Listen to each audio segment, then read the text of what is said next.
I see it. To lead the Skol chant and sound the Yaller horn, please welcome the 31st Adjutant General of the Minnesota National Guard, Major General John Jensen.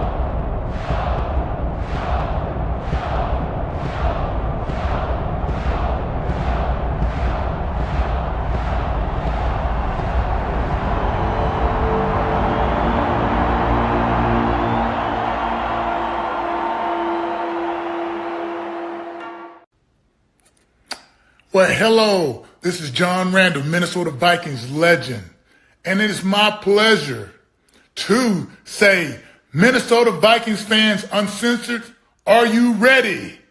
Keith, get your people up. Let's go. Skol, skol, skol, baby. Let's go. Yeah. Hello, Vikings fans. Welcome to the Let's Skol show. I'm Michael Fish. With me, I have Cody Bowden, the Italian Stallion, David Rinaldi. What up? Shaq should be joining us in a little bit. He's getting some more smoke to greet us with. Keith is doing Keith things in the background. The captain will be joining us and taking over the ship in a moment. And so this week, on our special night and time, we're going to have a recap of the Falcons game. We're going to preview that important Monday night game against the Bears. We're finally going to get to see those Winter Warrior uniforms in action. We're going to take a look at the NFC North in general and the current playoff picture. And as always, we have our predictions and our terrible hot takes. So, boys, 'tis the season. Cody's got his tree up in the background. We're less than 2 weeks away from Christmas. Look at that. Look at that thing of beauty. You boys ask Santa for anything Vikings related for this Christmas? Oh, fuck yeah. A Super Bowl. Give me a fucking Super Bowl. End of the day, I don't care what the kids get me. Color on it. Make them look with three-legged people. I don't care. Give me a fucking Super Bowl. All right, wife, give me a brand new Xbox. I don't care. Give me a Super Bowl. Cool. I didn't ask for anything Vikings, but I have two new Viking fans in the family, so I ordered 2 jerseys customized, which are still not shipped yet. I ordered them on Thanksgiving weekend from usjerseys.com. I'm a little nervous. That Santa's not going to make it for Christmas, man. The real question is, did you do a quick scan on your computer after you submitted that order? Right. Definitely not the link I sent you. Skol, Captain. U.S. Customs. That's crazy. Yeah, that sounds like you might get that by playoff time. Well, there goes our NFL shop sponsor, boys. David just wait, maybe a U.S. custom one coming. Yeah. Wait, Rinaldi, do you live anywhere near New Jersey? I do. Well, I mean, like 3 hours away. Dude, listen, I don't want to get too far off the track here. I was on the phone with somebody that lives in Bedminster, New Jersey tonight because I've been busting his ass about those UFOs or whatever the hell they are. He gets on with me live. We counted 8 of them in the sky and they weren't planes. It literally was real. It's your fucking fault. You ordered jerseys off China's website. More weather balloons from China. Michael Hemstreet, there is a name from the past. What's up, guys? Probably chilling in with that the Michaels stage tonight. Well, I thought we had Shaq, but we got a nice picture of Shaq's wall, and I think it's part of a door. Yep. He who greets with smoke, smoketh. You just don't know yet. Shaq getting ready to enter that scene, sliding in like Tom Cruise in Risky Business. I told everybody that I want Viking hats and shirts for Christmas, and not the black ones that I have. I got 4 of the black shirts. I got 4 of the black hats. I need something different. It's like I'm going on this show every week, and I'm doing videos, and I'm wearing the same damn thing every time, looking like a cartoon character. So, yes, I definitely try to change up my game. Even though I prefer the black stuff, I need a little bit of variety. Need some color. I think it would actually be visibly jarring if you were wearing the hat David's wearing right now. It's visibly jarring wearing the hat David's wearing for me. I was gonna say it'd be visibly jarring for any of you. That's that chick hat, ain't it? It's the what? Chick hat? Girl hat you bought. Yeah, I won this. No, he won that in the bet. You won the girl hat. That's right. Yeah. All right. Well, it looks good. Looks good on you, David. Thanks. The bill's not flat enough for me. What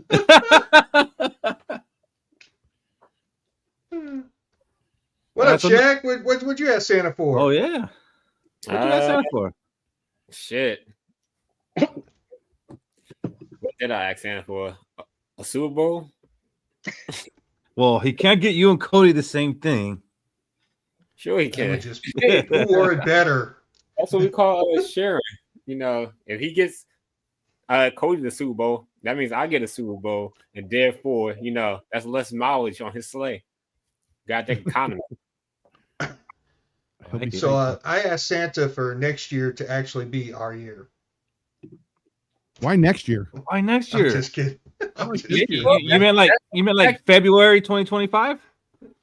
That would be next year. That would be next year. Yeah. They're gonna lead into like a Sam Darnold question right there. Here we go. I thought it'd be a Nick Mullen statement. Yeah. So not too much news this week. It's been a pretty slow week. We had a chance to clinch the playoffs on Thursday. Didn't happen in that ugly ass Thursday night game. People talk a lot of smack about the Thursday night games. I usually enjoy them. That one was not enjoyable. So, but our buddy John Parker Romer did get signed by the Patriots. It's Patriot way, baby. So that ship has sailed. We got Reichert missing field goals, hoping that hamstring's okay, and our backup plan is gone. Do you guys think we should have held on to him, or it's fine? We can get another kicker if something happens with Reichert.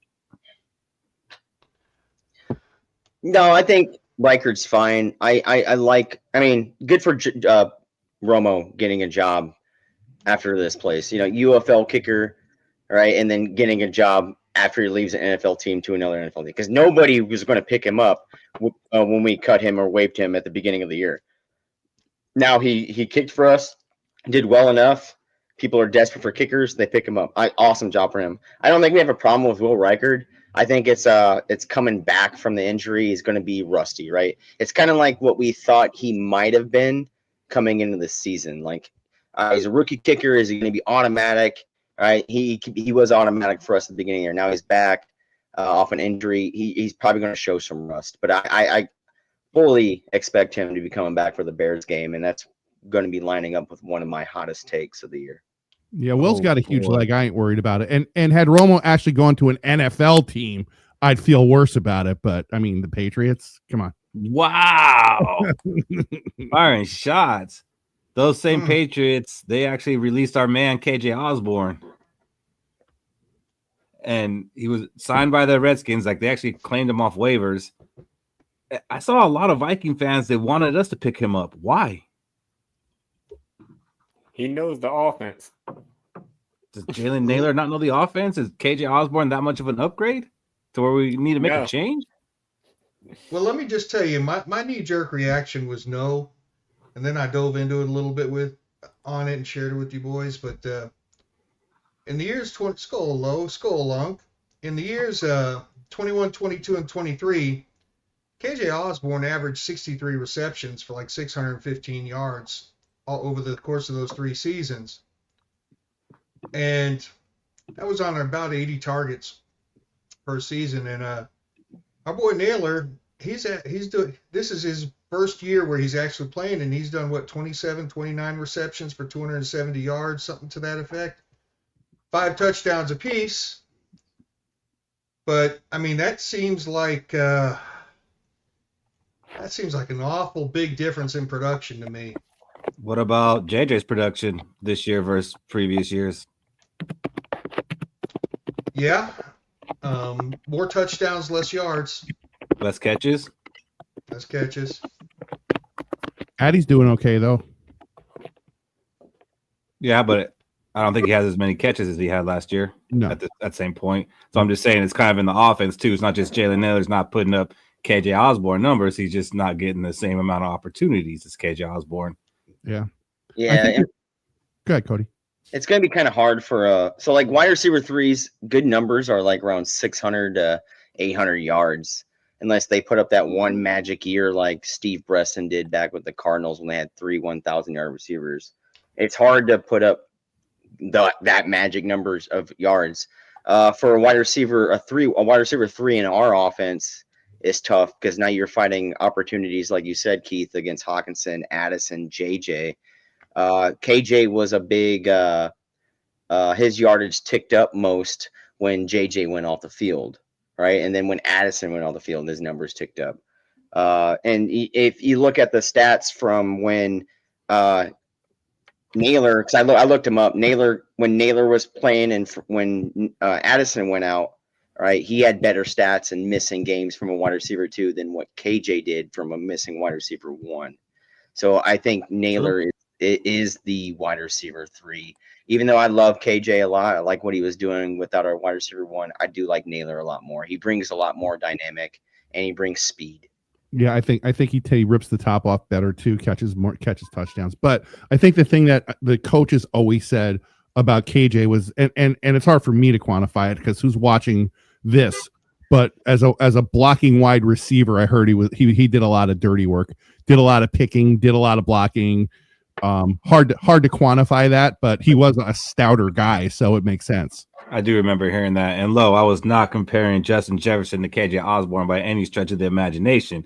I'm comparing KJ Osborne to what Jalen Naylor's doing this season, with Fish saying that Jalen Naylor doesn't have the catches of KJ Osborne, but I'm saying Justin Jefferson doesn't have the catches of past Justin Jefferson. We have a different quarterback. And if you look at our other quarterback was a stat guy. And if you look at any 2-game stretch to one of our top receivers goes down, Naylor smokes KJ Osborne out of the water in a 2-game stretch. So like, let's say Addison, he went down, all right, 2 games, Naylor stepped up, smoked it out of the water, right? And then we look last year, Addison went down, KJ Oz for 2. If you look at the very first 2 games, Addison went down, nothing from KJ. It was 40 yards, 30 yards. Then you look when JJ went down for a 2-game stretch and you match to that, it's 19 yards, 24 yards. So it's not even relatable. I think Naylor is the better receiver. Cool. Glad we got that off our chest. I feel like it would be more of a competition between Powell and KJ versus Naylor and KJ. I think I still keep Powell. I mean, can KJ return punts? No, he can't. We learned that his rookie season. True. We drafted him to be our returner, and he couldn't do it. We had like the lowest punt returns in our history the year that KJ was doing it. So, and a lot of muffed punts too. I think I stick with Powell. That's the thing Powell does. He doesn't necessarily, hopefully, fingers crossed, muff much. He isn't not a great returner, but he's pretty solid. I mean, at this point, that's all I care about. Just don't fumble that damn ball. Yeah, exactly. And when he does play receiver, he's out there getting first downs. I mean, it doesn't happen a lot, but when he's called upon, he rises to the occasion as much as a wide receiver 4 could. So, I don't know. I just wanted to bring up those 2 things. You know, Patriots took our kicker, released our old wide receiver, and now KJ Osborne is a Commander, and John Parker Romo is a Patriot. In other news, Pro Football Focus ranked their top 20 free agency signings. Guess who number 1 was? Kirk Cousins. Trent Sherfield. Ginger fucking Jesus. It was Sam Darnold, indeed. Sam Darnold is PFF's number 1 free agent signing, ahead of Saquon Barkley and Derrick Henry. Wow. All right. Shaq, how you feel about that? I mean, I know you might be a little bit conflicted there because your number one free agency want against your number one quarterback desire. So I'd say it's more so positional value. Like if Sam Darnold wasn't a quarterback, he wouldn't have been first. I feel like he's playing at a semi-elite to good level. It's just for the money we're paying him and for how he's playing, he should be without a doubt the top free agent. But if I still had my choice, I would have had Saquon Barkley. I would have took Saquon over Sam Darnold. And just roll with Mullins? Say it. Say it. Say it. Sure. Yes. Sure. Well, we will take sure. We also had another man in the top 10, and that was Jonathan Grenard. Without a doubt. A signing that, a lot of the Viking fans weren't too thrilled with because he was coming in to replace Daniil Hunter, and people thought, who's this guy? There's no way he's going to do it. And the man's lived up to it, so he's one of PFF's top 20 free agency signings. Blake Cashman didn't make it. That kind of surprised me a little bit, but can't be too mad that two of our guys made it in the top 20. So what does this say about Kwesi? He gets flack for the way he drafts, but the UDFAs and the free agency signing that's got us at 11-2 right now, the man's doing his job, just maybe not the way people would like to see it. I'll say that he's got that half of it locked down. He's doing a great job. And if that man can just figure out how to stick the draft for 2 seasons, we'll be perennial Super Bowl contenders. Mm-hmm. Yeah, I like Kwesi is conflicting, right? But this year is bringing out a different attitude for me with Kwesi. Like his drafts, like looking back at it, I was throwing up the fucking balls, like, yeah, good stuff. And then we lose our quarterback to injury. What are you going to do? We Dallas Turner, he's going to be a late bloomer. I expect him to bloom towards the end of the season, and he's starting to bloom. You can see it the last game. And like, maybe he's just doing it a different way. Like maybe NFL always loves a different way on how to NFL. You look at the Seahawks when they went on their Super Bowl runs. They did defense a different way, right? They built their defense with lanky, tall cornerbacks, right? You look at the Bears. They built it off of a fucking the Bear defense where you have thick linebackers. You got thick defense ends and thick D line. And Kwesi just does it. He's doing it a different way, and I'm not totally mad at it right now. And I was dogging Kwesi at the beginning of the year. And just like a guy I was dogging at the beginning of the year when we signed him, a Kwesi signing, Sam Darnold. I think Sam Darnold was the most liked player from me in the NFL. Now I think he's my most favorite Viking player. That's wild. Yeah, a lot of good points there too, and it's then even bringing up like Aaron Jones, and there's so many signings on this. Even some of the secondary ones, Grugier Hill's playing well. There's so many good ones. But I think the thing that goes overlooked is the coaching staff this dude's put together. Now that could be, you can say it was KOC, but who hired KOC? Kwesi did, right? So when you look at this whole coaching staff, who's our wide receiver? We retain McCardle. He could be a head coach next year. He could be O coordinator next year. Who's our quarterbacks coach? McCown. He could be a head coach next year. Flores is going to be a head coach next year. This is one of those coaching staffs, in my opinion, that somebody's going to take a picture of this year, and 10 years from now, there's going to be a tree that goes doink, doink, doink, doink, doink, doink, doink, doink, doink, doink, and we're going to remember them from the 2024 Viking season, and that has to go back to the general manager to some degree. Mm-hmm. Conspicuously absent from your list, David, was Wes Phillips in Alpha. Who? What is it that you do here? Wes Phillips could get a job too. I mean, Kwesi is doing something different. The NFL loves trends. We might have been a trendsetter this year. What do you guys think about Purple Skol here saying that he doesn't get credit for the players? He only gets credit for their contracts. It doesn't. No, he gets credit for both the players because he hired the coach. The NFL is going to mock our coaching tree right now. That we are a trendsetter. Everything that Kwesi has done this year, i.e., setting the coaches in place, right? Grabbing UDFAs off the draft, right? And then going after players that nobody else wanted in the league. And then setting them forward. This is our starting lineup. And look where we're at, right? And I think we are the trendsetter. I think people are going to become a little bit more cheaper in the league, right? Because they realize, hey, contracts are going through the roof. Quarterback contracts are up to like $60 million with Dak Prescott. I wouldn't want to know what the next quarterback's about to be, you know? So I think Kwesi is the trendsetter in the NFL, just like the Legion of Boom was in Seattle.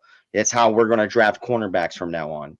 All right, this is how we're going to draft running backs from now on, or wide receivers. You see it like San Francisco. They were Kyle Shanahan was a trendsetter. This is how we're going to draft. You look at every single offense in the league, everyone adopts from Kyle Shanahan, even KOC.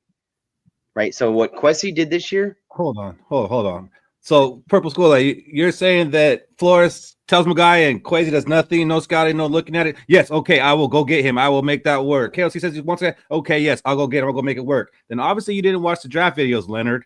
Okay, because you saw that he had input on all the players and knowledge on all of them, and said what he liked about the players that they were drafting. And KLC would tell him something. He's like, I don't know. I kind of like the Rouse guy. I hope Rouse is going to be there in that point. So to say that he doesn't know about the players or doing any scouting, I think you're shortchanging him. Yeah, you know, the whole Kumbaya collaboration thing, but I was going to go to this draft video too, Keith. In the draft video, and we argued about this right after the draft, but Kwesi asserted himself in that draft video. You know, he took his input from his coaches, but he said, this is what I'm going to do, and this is how I'm going to do it. It's been a progression. Now, he nails a few draft picks. We're cooking in fish grease, fellas. But Skol, Lucy. But yeah, he's pretty much in command of the ship at this point. I feel like he's going to take some input, but the ultimate decision is his. Absolutely going to take input. He should. What's a macro major? Yeah, macro. He would be stupid to not listen to Brian Flores say, I like these guys. And then he's got to say, okay, does the talent match the contract and the scheme? Yes, let's do it. And it's a collaborative effort because, like, when we had Spillman and Zimmer, it started off good, but then, you know, once we fire both of them, it comes out to find out that they wasn't even communicating. Zimmer didn't like the picks that Spillman was bringing in. So, end of the day, it's a collaboration, and KOC and Kwesi and Flores, they all got to communicate to get the players that we want. Kwesi, believe it or not, is the boss of KOC and Flores. Hell yeah. But that doesn't mean he can't take, you know, advice from his subordinates because it's a team effort. If they winning, Kwesi's winning. If you At the end of the day, the guy's not going to get as much credit as he deserves until he brings a Super Bowl to, or at least a really deep run to Minnesota. He's got a funny name. He's an analytical guy. He's an egghead that graduated from Ivy League style schools. It's just not, it doesn't feel football to football fans. And eventually he either succeeds on merit or he doesn't. And that's what's going to differentiate it. So I got my fingers crossed. I like the dude. I think he's done a great job. Yeah, no. If we win the Super Bowl this year, he's still not going to get credit. They're going to say, yeah, but his draft picks. Yeah. Like, you're never going to make Viking fans happy. Yeah. Well, I hope you enjoyed the one Super Bowl because it's not going to happen again. There's no depth. If you look at Kwesi's past jobs, it says a lot about. This is what it says. He's a football researcher and developer. If you guys in the chat that are arguing against it, find me the definition of that. What is the job title of that? Then come back on the chat and you let me know because I know the definition right now. Right? I want you all to in the comment section find me that, and you're gonna know that he is in there scouting. For sure. So we're gonna talk a little bit more about Kwesi and KOC. So I'll bury that for now. Let's go ahead and jump into this Falcons recap. I know it seems like that game was so long ago, but it was so fun. We could talk about it a little bit before moving on. Vikings won their 6th in a row, taking down the Atlanta Falcons. What was it, 41-21? 42-21. Doubled them up. To go to 11-2, beat our old friend Kirk up. And since we did that, Michael Fish, since we beat Kirk, what does that mean? Well, first and foremost, it means that you like that. I love And that. second, it means that no field goals were harmed in the production of this game. All touchdowns, baby. So we kicked the shit out of them. And in every possible way except for the yards that they got, which, of course, with our stat master Kirk Cousins or their stat master Kirk Cousins, that's to be expected. I'm still in the euphoria, fellas. So somebody bring me down a little bit. Well, Go you ahead, should be in Jack. the euphoria, but what I was trying to underhand you was hoping you would knock out of the park is that we're still alive to win the Super Bowl because no curse here. Aha. The curse. Tell us about that curse. What curse are you mentioning there, sir? The curse is that no team that has lost to Kirk Cousins has ever won a Super Bowl. Before the curse was no team had even been to the Super Bowl. The Niners broke that curse last year because they lost to us and Kirk Cousins, and then they went to the Super Bowl. So now it's time for a team to kind of take that next move where no team has won the Super Bowl. So Count me in. and no team with Kirk Cousins has ever made it past the divisional round. So we can do that too. There is that curse as well. So what we need to do is we need to face the Falcons in the first round, is what you're saying. They might not even be there, Michael Fish. That's true. Yeah, I don't think they're going to make it. I think Tampa Bay's locking in there. I don't know, man. They swept Tampa Bay. Yeah, they swept them, so they got to come back. What it makes me feel is Kirk Cousins was the fucking problem here in Minnesota. Mm. He was the problem. Mm-hmm. But you know what's crazy about this? And it's the same thing when he was a Viking. You go look at the man's stats, and you're like, how was it Kirk Cousins' fault? Watch the game, bro. Watch the game. Yeah, and you look at it when he was playing for Washington, and he was throwing for 5,000 yards, 4,500 yards, and he's collecting those franchise tags. Like, it was his problem there too. I think everywhere he goes, it was his problem. His team in Michigan State only beat Michigan. It was because of he beat Iowa when they were ranked number 4 or 5 in the country. Is because of a fake field goal. Yeah. It was his problem. Travis, how you gonna be the devil's advocate here when you are Mr. A win is a win? Yeah. So all of a sudden a deep Darnold touchdown is not a deep Darnold touchdown? I'll kind of defend that a little bit. I do think that some of those were underthrown. So certainly one of them was. Certainly one of those. When he was running for his life, you mean? Throwing the ball? Whatever. That was a great scramble. And the dude was wide open. But honestly, some of those were underthrown. Some of them, there was a long PI, maybe deserved, maybe not. I don't know. But I'd have to agree with Travis to some degree. I don't think that game, and I know I've already taken shit for this, and I'm not going to go down that road again. But I don't think that game looked that much different, minus turnovers, than many of the other 5 games we won out of the last 6.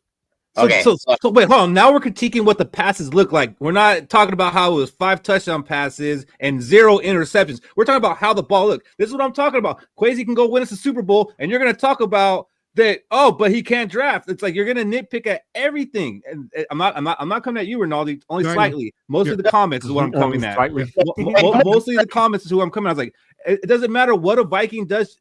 Viking fans are going to critique him to the end. And that's bullshit. Like, that was one of the best quarterback games as a Viking. Yes, did the defense have some blown coverage? Yes. But did Sam Darnold spot that after running for his life? Yes. I'm going to tell him why this is an underthrown ball. These are not underthrown balls. When he was scrambling for his life, he threw off platform off 1 foot. Off platform by 1 foot. And how far did he throw that ball? Killed it. 50. I think Rinaldi's talking about that first drive where the first touchdown where his arm actually got hit, and Jordan Addison had to adjust. That's not underthrown by Sam Darnold, though. I think what I'm trying to come, it's not just underthrows. He's got a great arm. It wasn't that he's got a weak arm and he underthrew it. They were odd passes. They just looked really weird. My issue with Sam Darnold is not in his long passes by any means. How can it be? He's one of the most elite long passers I can remember seeing. What he doesn't do, in my opinion, I don't think he could run Kansas City's offense and have a 12 place. He doesn't have to. I'm not saying he does. I'm just saying if he can't, if somehow they shut down the wide receivers, I don't think he can pass underneath. It's just not his thing. You give him 40 passes in a game, he's going to have 3 interceptions. I don't see it. Didn't he have 40 in this game? No, he had 29 or something, 31. Shit, I don't think Mahomes can run the Chiefs offense right now. Man hasn't had an interception in 4 games. I know he's thrown more than 40 passes. Scheme.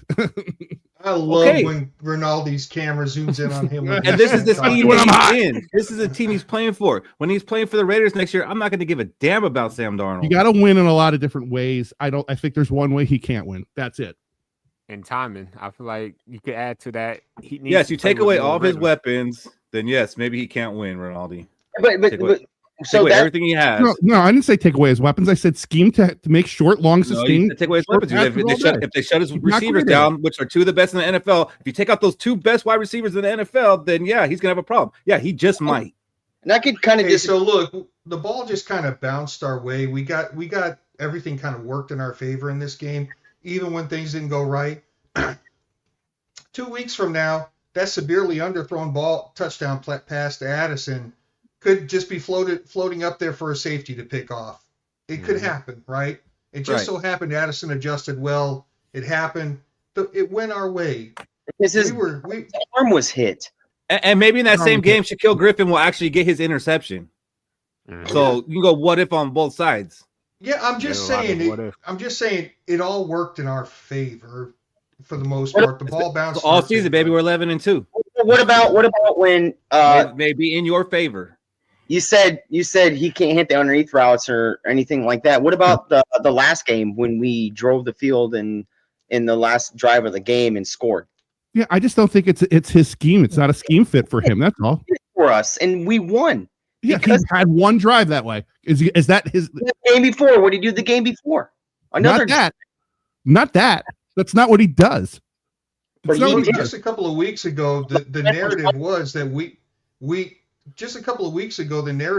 we hadn't had any long drives since like week 1 or 2. I mean, we went a long time before we had 10-play, 11-play drives. And the narrative was that he's not taking his checkdowns. Everybody wanted him to take checkdowns. And what happened when he started doing it? We didn't score. It was the Titans game. It was the Jacksonville game. Sorry, go look it up.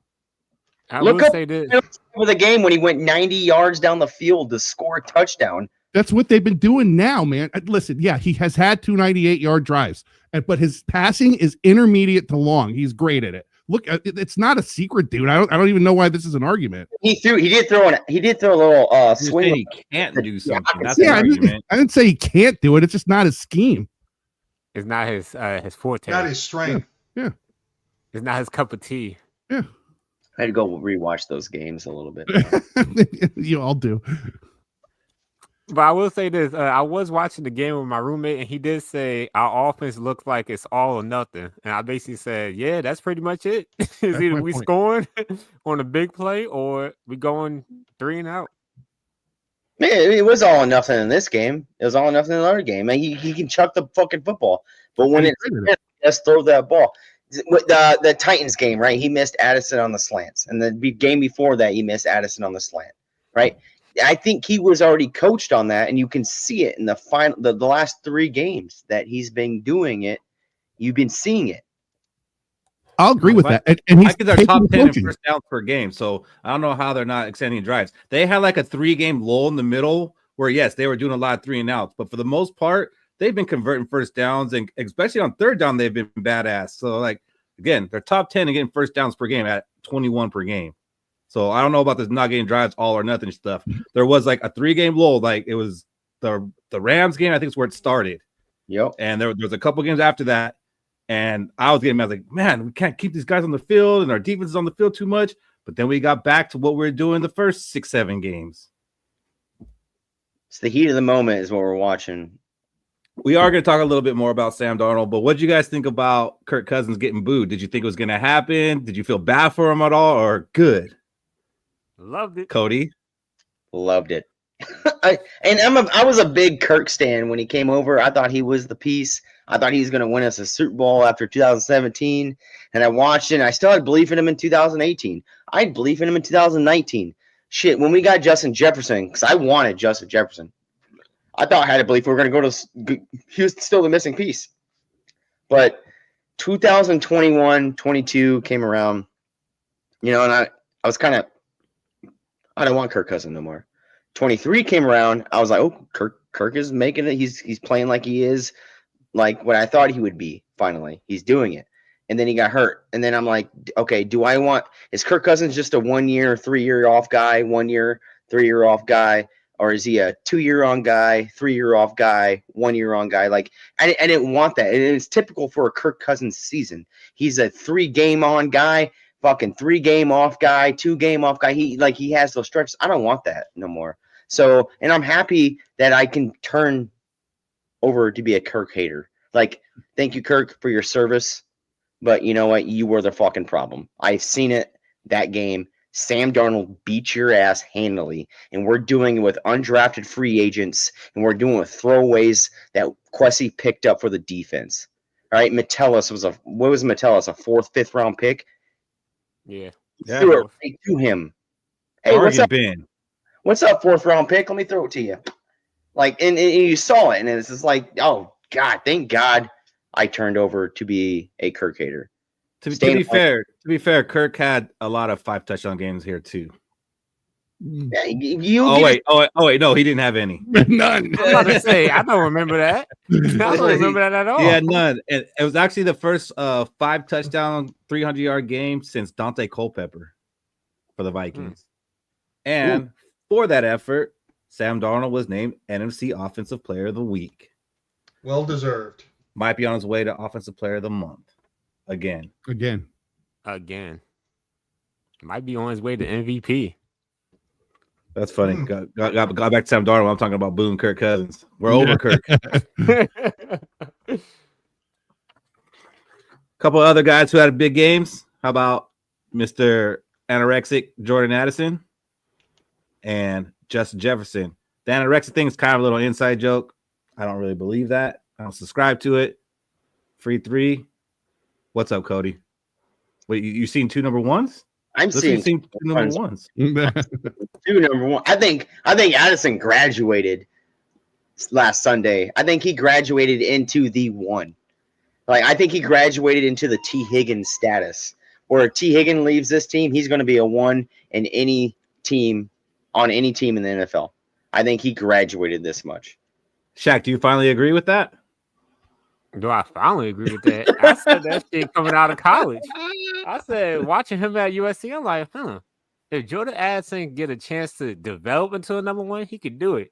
If he's forced to be a number 1, then he might struggle here and there, kind of having the pressure of having to beat the number 1 corner or, beat double coverage. But he don't have to worry about that.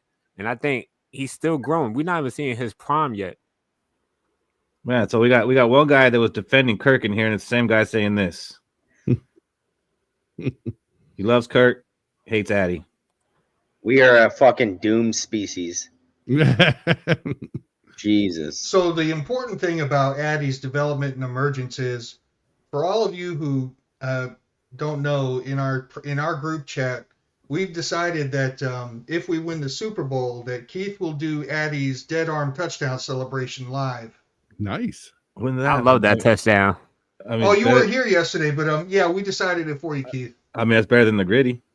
Yeah, I figured this would get into your wheelhouse. I actually might be able to pull that one off. Can you post that one's comment right there about Addison not being JJ? Well, no shit.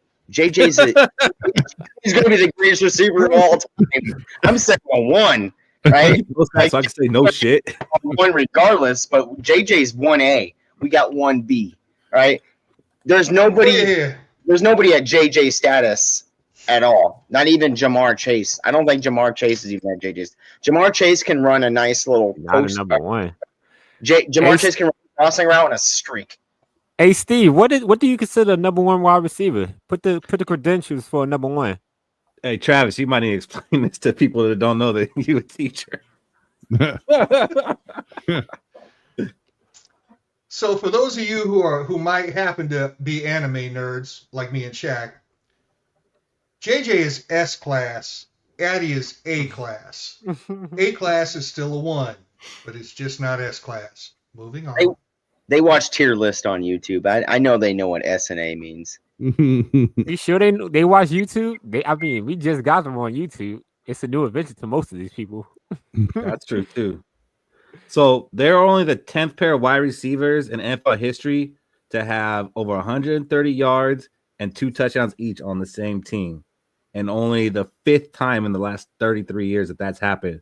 So we were witnessing some history there. It felt good to see. I mean, I'm not going to compare them to Moss and Carter, but I haven't seen that explosiveness from the receivers since then. I didn't see Diggs and Thielen doing anything like that.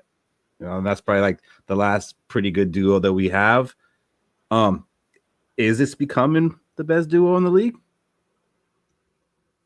I would say so. I did watch a YouTube video of some guys talking about the best duos, and they said they want to take our duo over the Eagles duo, who is AJ Brown and Devontae Smith. It's a good one. And then you got the Bengals duo, who is T. Higgins and Jamar Chase. So what they basically was getting at was Addison is the worst one out of all. What was that? Be 6 receivers? See, but that's not fair because I'm gonna let you finish, Shaq. But first, Beyonce, the greatest album of all time. Great channel, but put Addy on Cleveland. You think he's as good as he is? Addison had 10 touchdowns last year, 900 yards, and Jefferson missed 9 games last year. Like, what are we talking about? He was also playing with Dobbs and Mullins for half of that. Like, What are we talking about? You hate Addison, Steve. You say you don't hate Addy. You hate Addy. Yeah, you do. I'm going to put it like this. I look at T. Higgins this year, right? He's been injured on and off, right? They have no tight ends up. They got Mike Gesicki over there as a tight end in Cincinnati. Jamar Chase is doing the worst gritty in the world. He's going to stop that like 3 years ago, and he's not stopping. Jamar Chase is doing his thing. So is JJ. T. Higgins is not doing his thing, but Jordan Addison is, even with a tight end that is taking some targets away. Yeah, significant snaps. Addy's been hurt a lot of the time too. His ankle was mess coming into the season, and then he got it rolled on in the Giant game. I don't think he's been right since maybe the last 4 games. That's kind of what KOC was saying, is that he's been maybe closer to 100% just these last 4 games, and he's still on pace for over 1,000 yards. Shaq, you got to send me the link to that YouTube page. I'm gonna fucking burn that thing. I gotta find it, but I'll send it to you. Yeah, it's just they more so, I guess, it was going off of pass experience because T. Higgins and Chase, they had pass yardage like last couple years, and Smith and AJ Brown, they've been to the Super Bowl, so it's kind of like we're on a future versus the past. We're still proving ourselves, even though I'll take our duo over the other 2 duos, and it's kind of like what Keith was talking about, with Moss and Carter or Diggs and Thielen. It shocks me that no other receiver duo had those type of stats in the same game. And most of that happened, I say, combined. in the 4th. Yeah, combined. I mean, I don't remember 5 touchdowns with 2 receivers. That's freaking ridiculous. Ronaldo, I forgot to ask you this, but do you think this was the most fun game to watch this season, or was there a different one that you had more fun watching? No, this is probably the most fun game to watch. This or the Texan game, right? The Texan game was a lot of fun. I can't argue that. To me, this game was fun because it was close for 3 quarters. I mean, really, you didn't know what was going on for 3 quarters, and then to Cody's point, I think Cousins started cousining, and Darnold started darnolding, and it turned into what it should be. Right. That was the game it needed to be. So, yeah, no, it was a lot of fun. It was a lot of fun to watch this game. I think it was gratifying for a lot of Viking fans for a lot of reasons. And it felt good at the end of it, hanging out with Viking fans. Mm-hmm. Definitely. I think it was the most complete offensive game we had all year. How many times did we punt this game? I think once, maybe? Yeah, 1 or twice, maybe. Yeah. So I think it's the most offensive. Twice? Yeah, I think it's the most complete offensive game we've had this year. I mean, I think it's the most complete game we played. Like you and Fish been saying, yes, they gave up a lot of yards, and I say that every game to critique them, but it's a bend don't break defense. This is what Flores is. That's what the Patriot way was. Bend don't break. Yeah, the Patriot way. Speaking of Patriots, did you see Tom Brady come out and say he got asked if you could pick one receiver in the NFL to throw to. He picked Justin Jefferson. Attaboy. And he is the constant every single year when they line up. Who's the best receiver in the league now? It's either Justin Jefferson versus this guy or Justin Jefferson versus this guy. It's Justin Jefferson. That's why you pay that man. 100%. Told you guys last 2 years. I said we should have got it done early. You're for it all year long, man. Yeah. The biggest advocate. Not only that, during the preseason when we was doing when they was doing the quarterback interviews during the combine, all the rookie quarterbacks say they want to throw to JJ. Yep. So Tom Brady also said, "See, I still can't get here where Tom Brady went." He said that he reminded him of a former teammate of his, and that being Wes Welker, and I just don't really see it.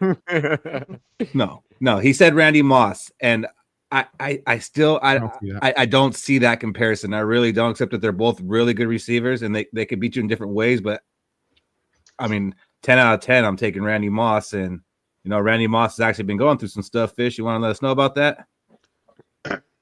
So if you've been living under a rock, you don't know that a week ago Randy Moss announced that he was going through some problems, something internally, and because he was wearing sunglasses, there was a lot of speculation he had a problem with his eye, and people without knowing anything were already linking it to liver problems. Then he went into the hospital, and Larry Fitzgerald Sr. posted that he had liver cancer, and you saw that Moss's son shot it down and said, no, it's not liver cancer. Well, today Randy Moss came out and said, yes, it was, and he beat it. And from what I saw, and I believe it was out of Randy's own mouth, Randy had a tumor in between his liver and his pancreas, which shows the liver problems, which caused the jaundice in the eyes, which caused the vision problems. And it looks like he went in and had the tumor removed. A little bit of introspection here that I've been sharing with the fellas is when I heard liver cancer, my biggest concern was it was the same liver disease that took Walter Payton. And for any of you who are the show Dallas fans, Larry Hagman, because that liver disease was the one where even if you get the transplant, it only has 5 years to your life. It's not. It's just a tumor that was lodged between his liver and his pancreas, and it looks like he's coming through it just fine. So Skol to our boy, the super freak, fast recovery, get back in front of the camera, throw that hand up, baby. He's so good in front of that camera, man. Like, I would have never expected that with him as a player, and that he would end up being who he is, like on TV. He's really good. I enjoy watching him on TV, and he still claims Viking to the heart. Like, he does. He definitely denies being a Raider. I'm not a Raider fan. I don't hear him claiming to be a Patriot too much unless it's part of the conversation. He's a Viking. So I think he was always really good in front of the camera. Like when we heard straight cash, homie, like when he was talking at the Thanksgiving game, you kind of like, you were looking at like I was super young watching the Thanksgiving game, and he's in front of the camera doing his thing. If I was my 34-year-old ass at that point, I would be saying that is a commentator in the future right there. I would say you are a visionary. Going to what Brady has said, I think the comparison would be how JJ approaches the game from the receiver perspective is what he's comparing Randy Moss and JJ. That's the connection.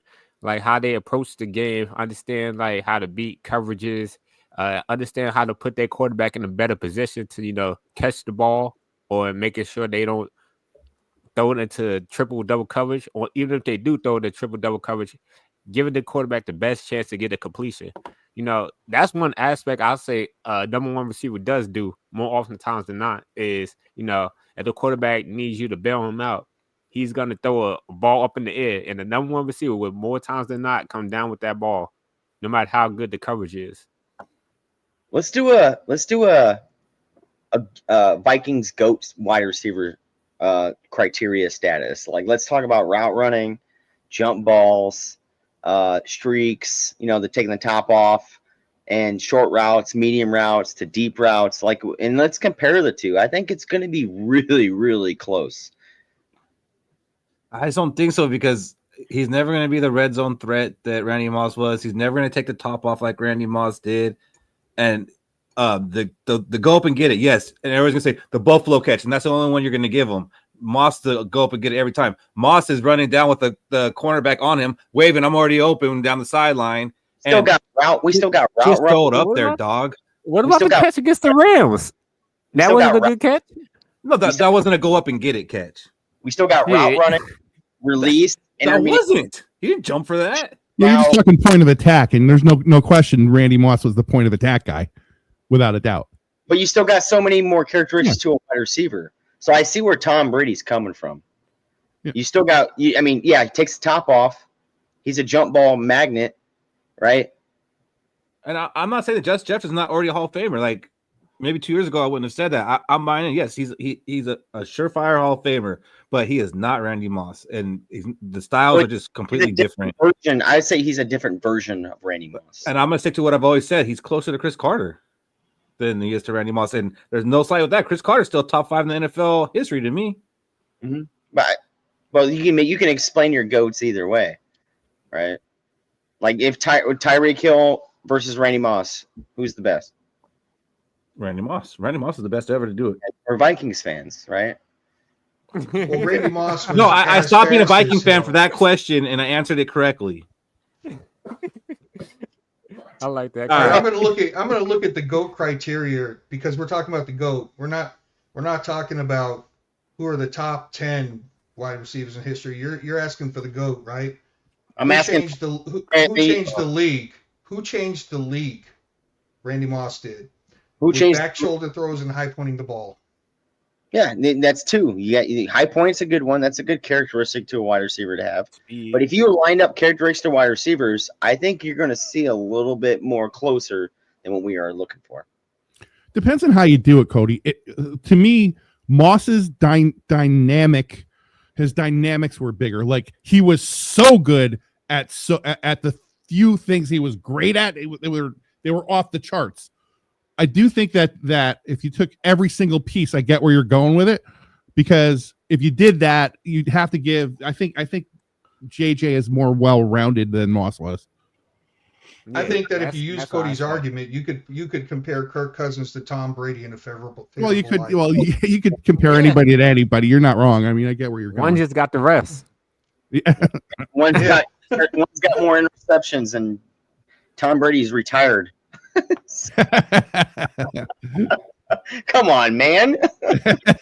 But nobody's Jason, saying the Tampa JJ's two better and the than Randy Packers. Moss.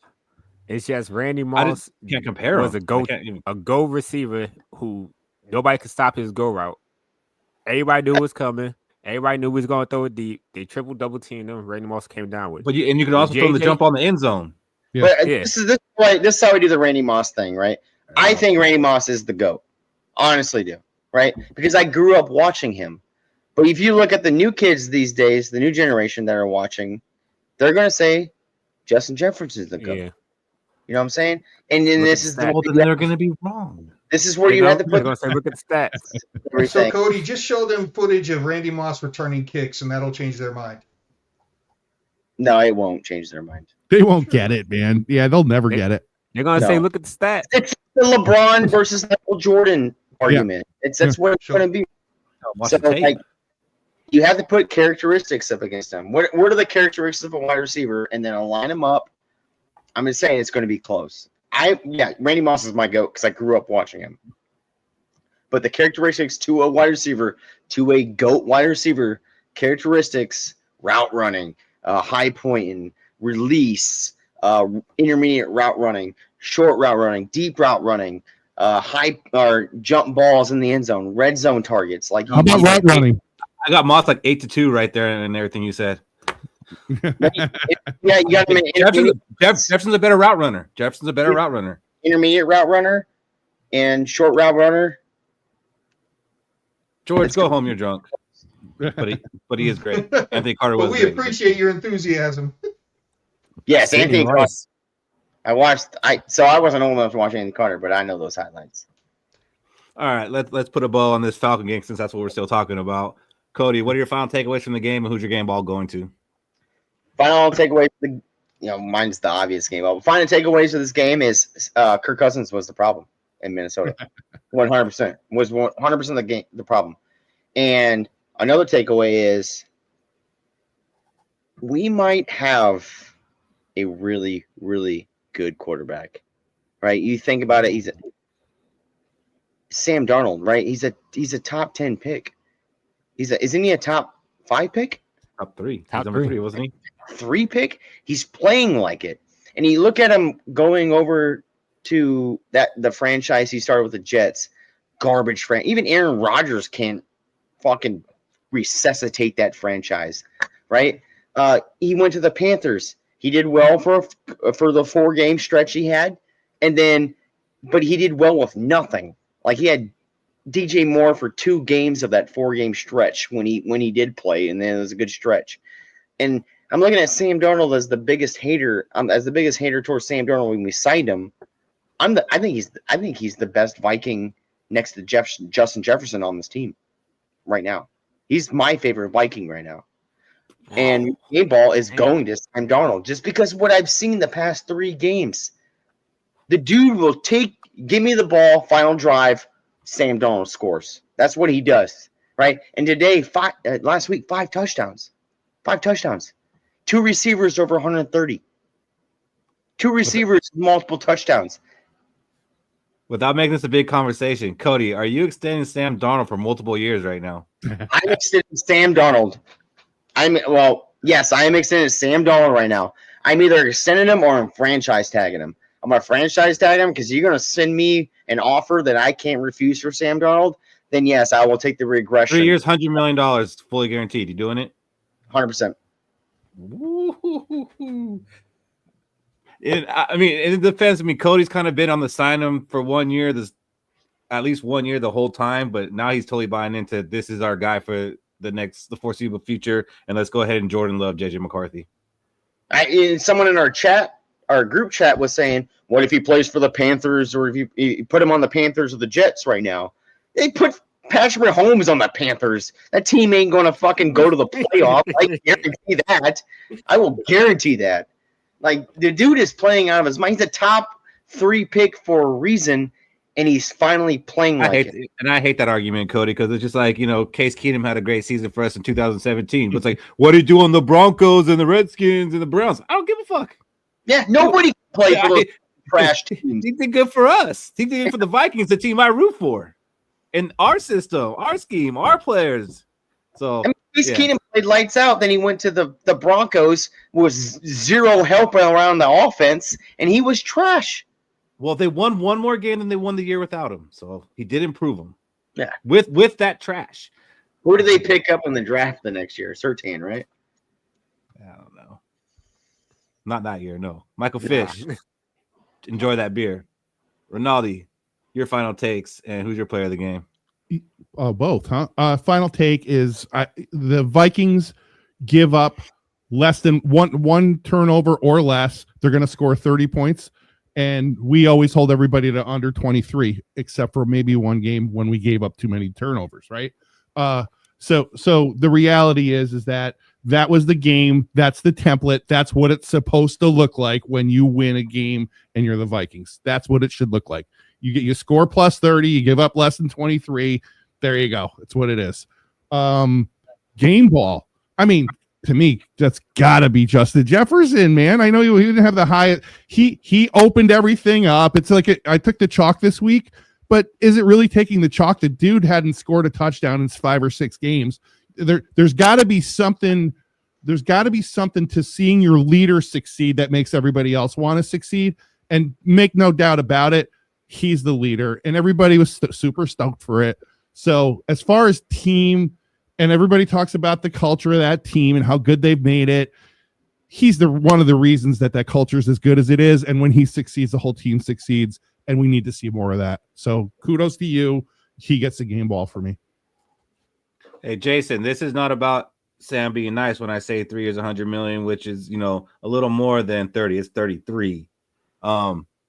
It's about self-awareness and realizing that his success is part of where he's at and what he's doing. And yeah, he might be able to go get that 40 million, but he ain't going to do what he's doing here. So does he want to be successful or not?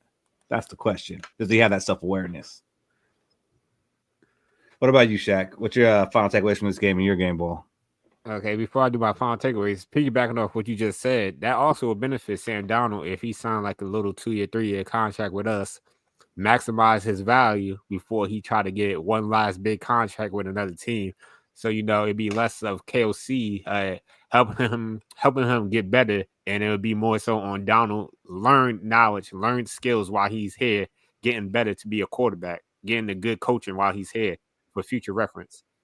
So my final takeaways from the game though is Minnesota, that offensive line, we gotta find something. We gotta find something to do because who the hell is Caden Ellis?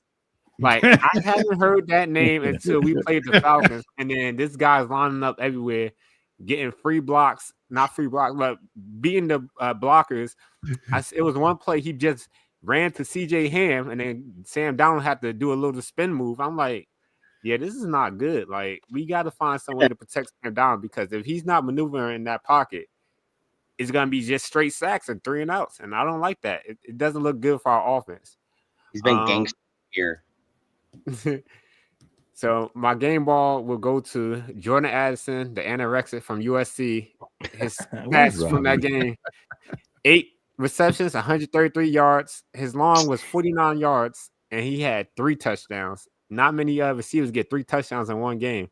I was hoping this would have been against the Lions because I did have a hot take that Jordan Addison will have a 3 touchdown. But better late than never, buddy.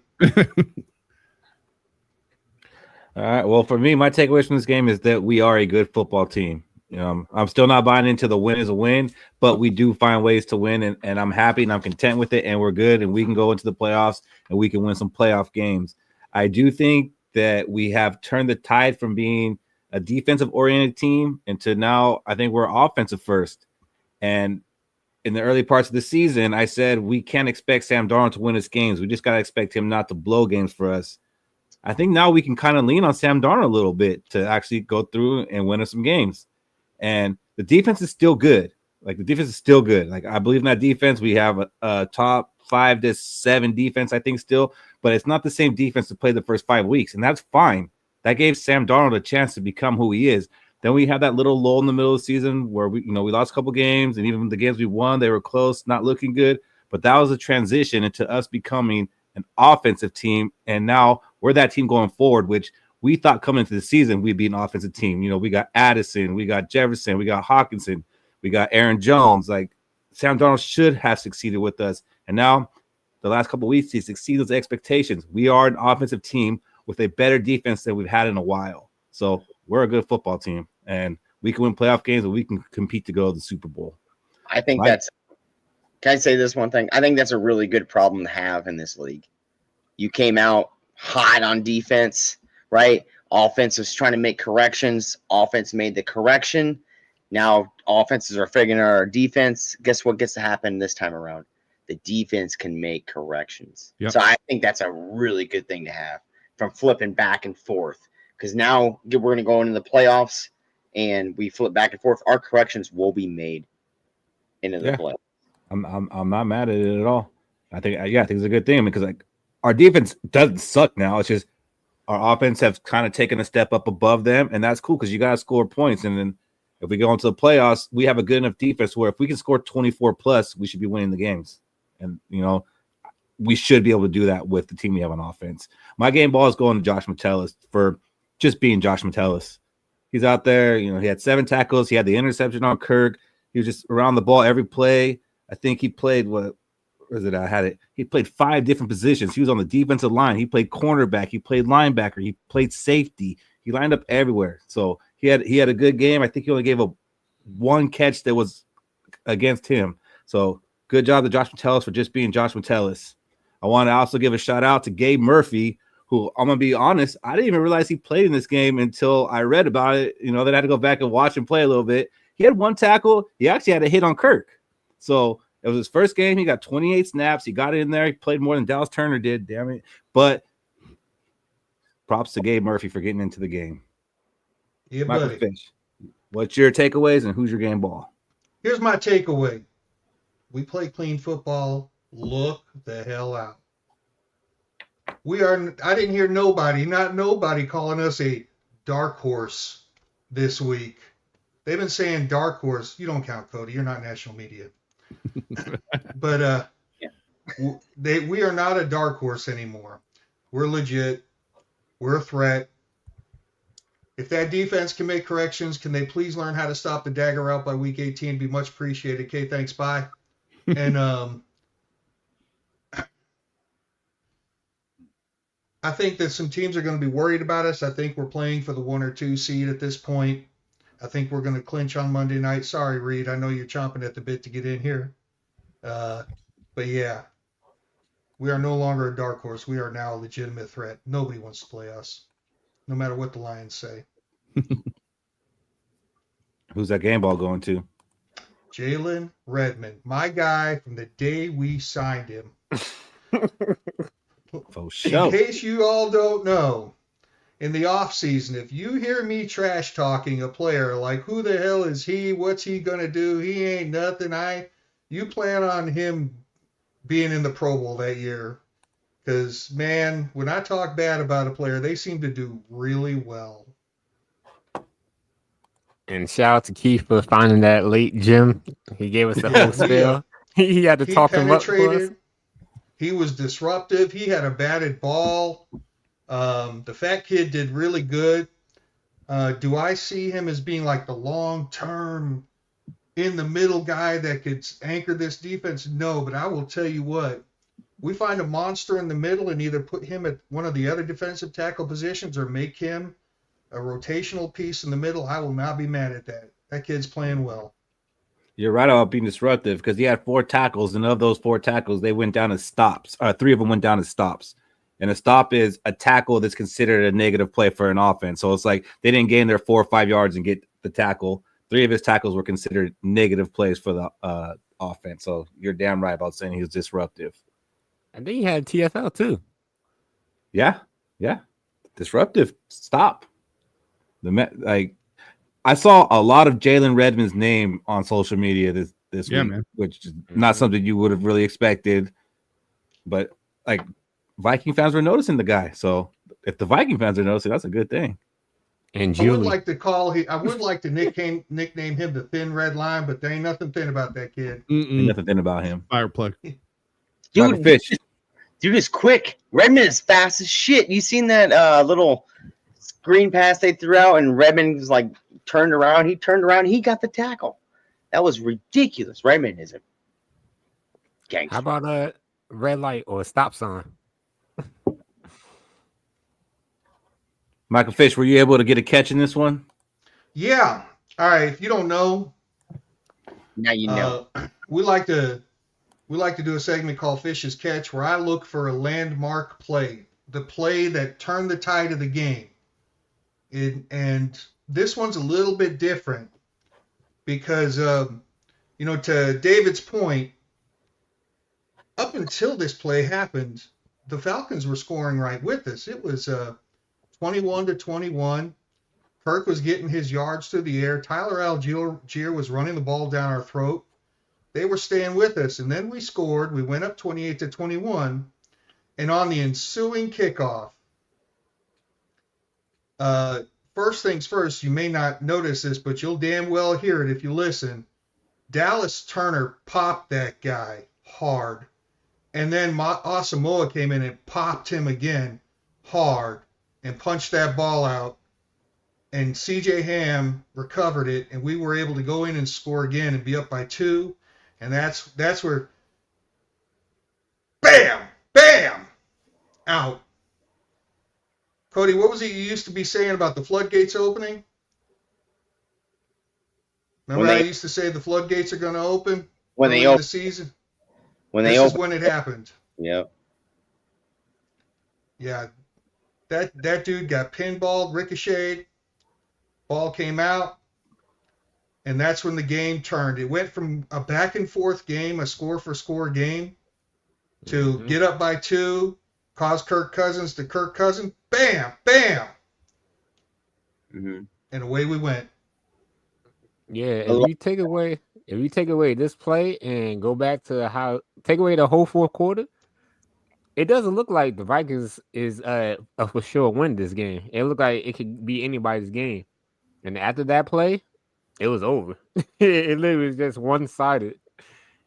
I thought it was a Vikings win just because of Kirk Cousins. Honestly, but yeah, this is a great catch.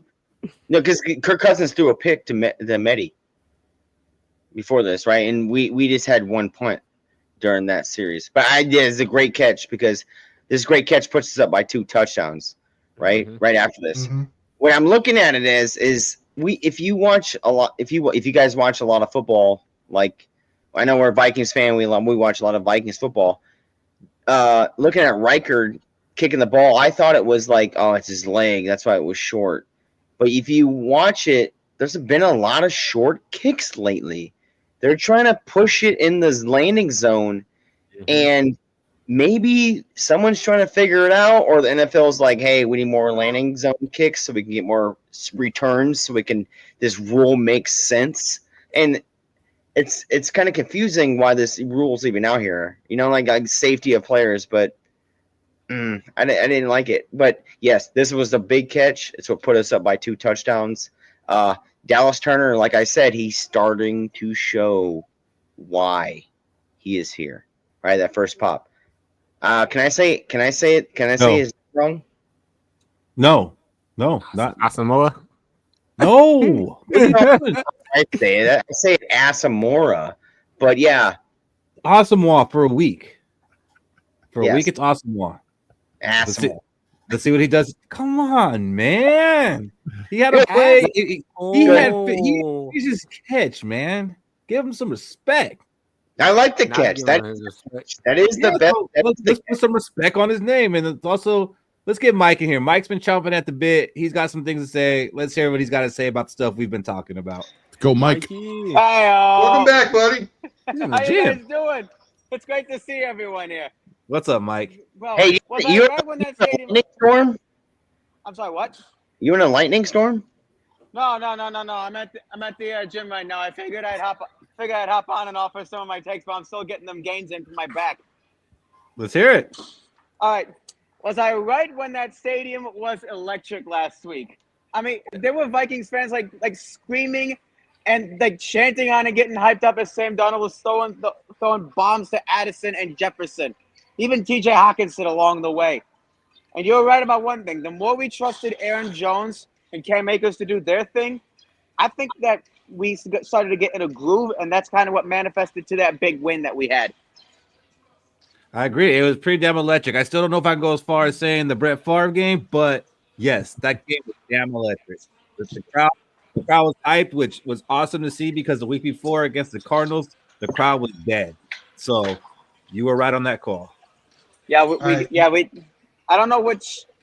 I mean, I'm gonna say this: like, no game I think will be as electric as a Vikings fan as the Brett Favre versus Aaron Rodgers game. That game was like the shit back in 2009. Yeah, I'll agree. And I mean that in a good way. I'll agree. All right, here's the deal, Mike. You don't get to leave until we see a PR on your lift. Let's go. Let's go, baby. All right, Maxing out here. all right. He's at all right. Here we go. Maximum effort. Uh-oh. He's pretty stocky. Yeah, he's thick. He's thick, man. He's like, I was hoping they would ask for this. Yeah. My time. All right, 80 pound shoulder shrugs. Here we go. 80-pound dumps. Let's go. Ladies. Is that a lot? I don't know. I know what's going on now. I've never been in a gym. Is that a lot? Me either. Yep. I'll say you See? It is. I mean, you just Cody, the repped. Viking That's fan, not I'm really a happy PR. fan, remember. Yeah, that was a PR for me. All right, buddy. Appreciate it. Yeah, Fish pushing everybody's limits. Yo. Trying to make me do a dead arm dance, and I don't even dance. Got this guy doing personal records, and now he's injured. Well, you have no idea how good that feels. Woo! You're right, I don't. Yeah, I have one question. How hyped is everyone? Like all of you guys, I'm talking to all of you instead of watching. How hyped is everyone here for the Monday Night Football game against Chicago? Hell yeah, buddy. Pretty damn hype. 34-10. We got one Okay, guy who here's what might I'm gonna do. not be hyped. Is he ready, Fish? I think, Reed, you ready? All right, let's hear it. Here he comes, baby. Oh, the Bears fans back? I got him gray Yeah. screen, so I would ready- need to see something to bring him on. Hey, I was Anybody 9 any money? Text. minutes for his first round. He's in round 2 now, so He ruined my grand entrance. I am hyped for it, and not just because of the game, but okay, look, I'm somebody who doesn't really like alternate uniforms. I don't like it. I like tradition and stuff like that. But these Winter Warriors are freaking fire. Nah, you thumbing it down? I'm Yeah, dumbing you down. I'm dumbing you down. Oh no, yeah, okay, I like that's alternate fine. uniforms. No, that's fine. No, I don't like alternate uniforms. I like the Vikings purple. I mean, I wish they go back to their. I like the classics. I love the classics. I wish that was like their regular. I don't like the idea of a black helmet, a yellow helmet. The white one looks nice for a game. For a game. Me. The yeah. all. Okay, I'm I nervous love the about it. purple. That jersey. I love. Okay, I'm gonna say one thing. I love the purple uniform with like the yellow numbers and the all gold striped pants. But like those Winter Warrior uniforms, they're fire. They are. They're fire. They are. I'm gonna say that. I got to tell you about these ones, though. I agree with whoever just had that up there about painting your nails. I think these uniforms look like if you asked Barbie to dress Ken in a football uniform. kind of looks like a nose drip after a very cold day. Let's start with purple. We'll put a little white around the edge, and we'll throw in some silver. I don't Yeah. dig it. If you watch college football, I don't dig it. kinda Put it reminds in me the of Barbie Oregon. mobile. It kind of reminds me of Oregon. You know how Oregon got all those different jerseys? Got I'm nothing pretty to sure Oregon say. got a white and silver one. That's terrible. Wait. Real. Can we name our colors? What are the Vikings colors? Purple, Purple, gold, Yellow and and white. purple. Yeah, And white. purple, gold, and white. Fuck did gray come from? Exactly.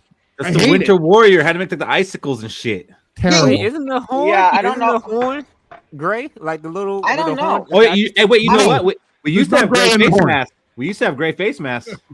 Used to have gray face. Everybody had great Yeah. face masks. Yeah, but we're seeing like Michael Fish, watch your mouth. No, we had them pretty not They weren't- recently within the last 20 years. Hey, You know guess what they what? We might- also used to have leather helmets. No, we weren't around then. Oh, and did you see that? Wait, did you see that college that made their helmets look like leather helmets? Those look fire Yes. as fuck.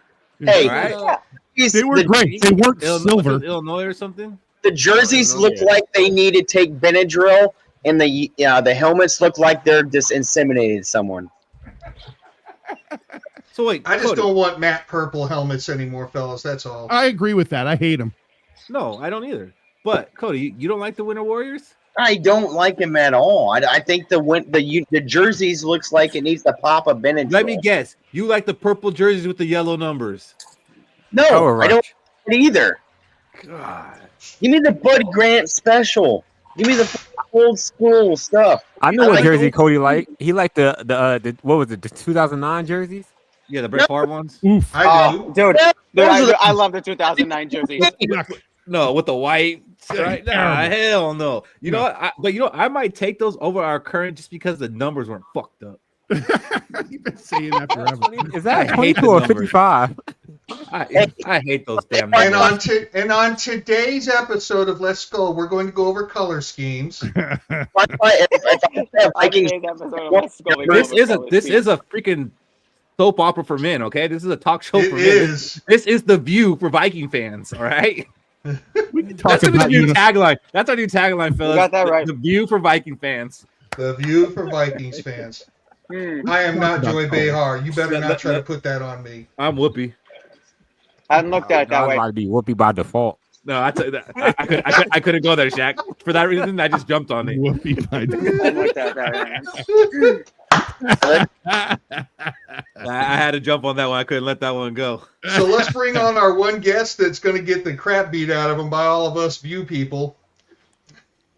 What up, man? You must be a freaking Republican. No, How you doing, Reed? What's up, guys? Sorry about yeah, that. he's bared down right now. I see that. I was in my interview for the head coaching job, so sorry about being there. A Nice. little Good late. luck. You How probably do you got think it. you Oh, did? it went well, my man. Can't do no worse, can I? hey Reed, I was super nice last time you were on here. Cody. Bring it. They're like 4 Bring and it. 8, bro. Huh? They're like 4 and 8. Yeah, it doesn't matter what they are. It's still, are you kidding me? The last time we talked to you, you guys, you and your, we had another Bears fan. Y'all was talking about if Matt Eberflus get fired, and y'all said Bears don't fire their coach during the season.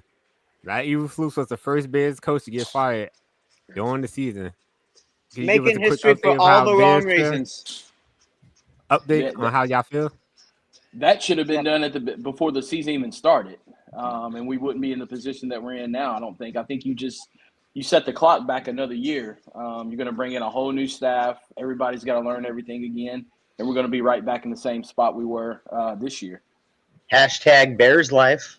Yep. Shaq, if you will recall the actual look on Reed's face when he said they don't fire coaches in midseason, it looked like somebody had put coal in his stocking. He was just like, they don't fire coaches midseason. Yeah, they were 12 games too late for that. So while we're on that coaching conversation, Mike, you got anybody in mind that you'd prefer to have be the head coach, and what's the characteristics of that coach that you would want, and why you would want him to be so? Okay, so here's wrong Mike. Reed. Sorry about that, buddy. A lot of mics going on here. About me. I thought you were talking about me. There's too many. Drop and give me 50 push-ups, Mike. I think first of all, we've got to get somebody that's going to help Caleb grow and help him become a better player. Honestly, at this point now, I know they like to go defensive coaches, but we need an offensive guy. I know we had Matt Nagy, but that was self-explanatory there. But we definitely need an offensive-minded guy to help Caleb grow and help us get out of the cellar that we've been in for over a decade. You got a name? I like Ben Johnson, but I don't know if that's going to happen. You took the answer right out of my mouth. I mean, that's the obvious name, but what's not so obvious is a name that I heard that's really good with quarterbacks and helps quarterbacks game grow and get better is Brian Flores. I think he's about to go with Kyle Shanahan. I wouldn't mind seeing him in a Bears. Hey, tell me you guys don't remember that. Robbie.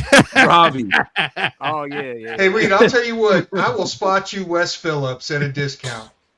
Hey, Reed, how much money do you normally throw at coaches? Obviously. Not enough, right? Yeah. I think we need to throw a whole lot. That's where I have the problem with Ben Johnson as your next head coach, because you guys don't throw money at head coaches. Correct. So hopefully things will change. And like I said, it's got to start at the top, and we've got to get different ownership, different management. And until that happens, we're going to be the same old Bears. But you have different ownership. You have different management. You have Caleb Williams. He's calling the shots, right? He would like to. Hey, on a serious note that you just kind of led me to, Mike, is I heard that on the press conference, it wasn't Ryan Poles who took the lead on the press conference. It was actually your president of operations.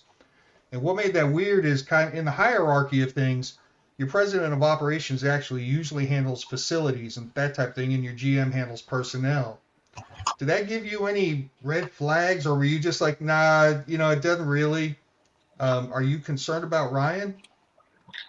I think it's $82 million in cap space next year. I think if moves are not made, we don't get the right people in at the right positions, I think Poles is out of here. I think he's on the hot seat for next year. I don't think they'll get rid of him just yet. I think he's on the hot seat for next year. We've got to produce. We definitely got to put a better product on the field than what we have this year. So, Reed, let me take this one first, and then can let you jump in. I just want to ask him about last week. Okay, so you had an interim head coach in. You guys got smoked by the Niners. I think you had under 200 total yards. Do you guys think you can actually come into Minnesota and turn that around, or you expecting the same kind of poor performance? I'm expecting the same performance. I mean, we had 4 yards in the first half, total yards in the first half. That's ridiculous. There's nothing I can say to that. And now we're going to Minnesota. And if you look at it, the Monday night game starts. We've got 3 games in 10 days. Wait, you do too? Because I know the Houston Texans got 3 in 10 days because they play on Christmas. You guys play on Christmas? We've got you guys, Lions, and Seahawks. In 10 days. Yikes. Wow. Hey, Damn. look, man, I hope that Schedule you maker don't fucked turn up. it around this weekend, but I hope you all figure it out by next weekend. Me too. Me too. Yeah. In a big way. Because don't they play the Packers? Don't you guys know the Packers and the Lions still? Yeah, we've got you guys, don't need- Lions, Seahawks, and then the finale is the Packers. And we don't need you guys getting another first overall pick. Yeah. I'll take it. That's what I want to ask you. Like, as a Bears fan, like, are you rooting for victories at this point, or are you team tank already? Like, where are you at? Let's keep everybody healthy and tank. Even against the Vikings on Smart. Monday Night Football. Keep everybody healthy, tank. Wow. Smart. We've been losing for over a decade. I'm used to it. It's nothing new. But what'd you say when you guys turn out to be good? I'll be an annoying piece of shit. You will not want to be Right. around So me once we get just good. like a Viking fan. See, people say Vikings like are the only ones who are like this about their team, and I try to tell everybody. You go to any fan base, this is just what it's like. I'm sorry, we celebrate victories and we get mad about losses and we lash out. Every fan base does it. I swear, like, it doesn't matter. People think it's only Vikings fan base because they're only around Viking fans. Yeah, I've seen Packers fans do this. I've seen Bears fans do this. I see Lions fans do this. Like the worst of all. Hell, I think I've seen Eagles and Cowboy fans do this. Yeah, man, they do. So Mike, to what I was going to ask you was, inevitably when KOC and Kwesi got hired, obviously we've been comparing ourselves because you guys hired a new regime at the same exact time, right? So one of the things we would always be crazy about is how are we doing compared to them?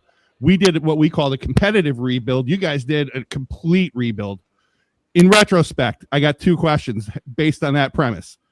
The first one is, would you have rather had our coach and GM, number one, and second, how are you viewing them from the outside in? You guys are 11-2. Is that correct? Yep. Mm-hmm. Yes. Yeah, I definitely would take those guys. If I knew we were going to be 11-2 at this point, without a doubt, I would take those guys. That's easy though. I mean, but how do you measure up against it? I know there's differences now, but I mean, as it progressed, did you feel like you had done the right thing, or would you have rather seen those 2 guys along the way? No, I don't think we did the right thing at all. So you guys weren't really even comparing to. You weren't looking at it on the Bears side like the Vikings were looking at the Bears, right? We were saying that the whole way through. We got to watch how the Bears do versus what we ended up doing. So you guys weren't really doing that. Is kind of what I'm gathering. I didn't ask it right, but No. I think No. the you didn't even big give a part of shit. that is You because didn't think about the Vikings, right? I think the big part of that, David, is we actually had Ryan Poles in the building Exactly. Yeah. where we interviewed him, and then before the second interview, he said, "I'm taking the Bears job." So we felt like we were taking what's what I'm looking for, the backup side Kinda. bitch. Yeah, we were taking like Backstory. that. We were taking, Sloppy. and we weren't getting what we wanted. And a year ago, at the beginning of the season, we were kind of looking at Ryan Poles like, see, he's doing it right, and we're not doing it right. We were kind of jealous. Yeah, because we were 5-7 picks. or whatever. Yeah. Yeah, I was getting first overall picks, trading back, getting back-to-back first overall picks. I'm like, Clearing out cap shit. space, getting a young roster. Yeah. I think we have the players, we have the guys to get it done. It just starts at the top. I mean, who would not want our roster? Not me. and- You're off. All right, Reed, let me throw a name at you, okay? Mike Vrabel. No. No. Frank No, I'm not. Reich. He would be good. I wanted Belichick. Oh, you dirty rat. How about I'll say Chris Forrester. He's the 49ers offensive coordinator and run game coordinator. Have not had luck with previous offensive and defensive coordinators. I think we need a proven head coach that has won in the league. Okay. So you wouldn't go young. You wouldn't go like Cade McCown. No. Okay. No. We need a leader of men. Hey, McCown, what the fuck? We need a leader of men, someone that'll You mean Josh discipline. McCown? We are undisciplined Josh on both sides of the ball. So let me switch up to asking about Caleb Williams real quick. There's a question that's been on my mind for this. In our game against you, I noticed this. Caleb Williams, when he's throwing between the hash marks, that dude's arm talent is #1 draft pick, elite worthy. But he seems to have a whole lot of problems throwing the out route. Yes. Is that something that's been consistent in his game, or is that something that was just sort of like this game, it was a problem? No, it's been consistent every game. Every game. We've left probably at least a dozen touchdowns on the board just because he's overthrown, underthrown. But yeah, you are correct. Those out routes and things down the field, I don't quite understand what the problem is with that. But yeah, we've left a lot of points on the board because of that. That out route is the most critical throw in football. Also the toughest for a college quarterback to learn how to throw it in the big leagues. No doubt. Mm-hmm. Don't hear me arguing. I'll be playing So- secondary. Shaq, who's your key matchups in this game, Shaq? So my key matchups in this game is going back to the same ones from the last game.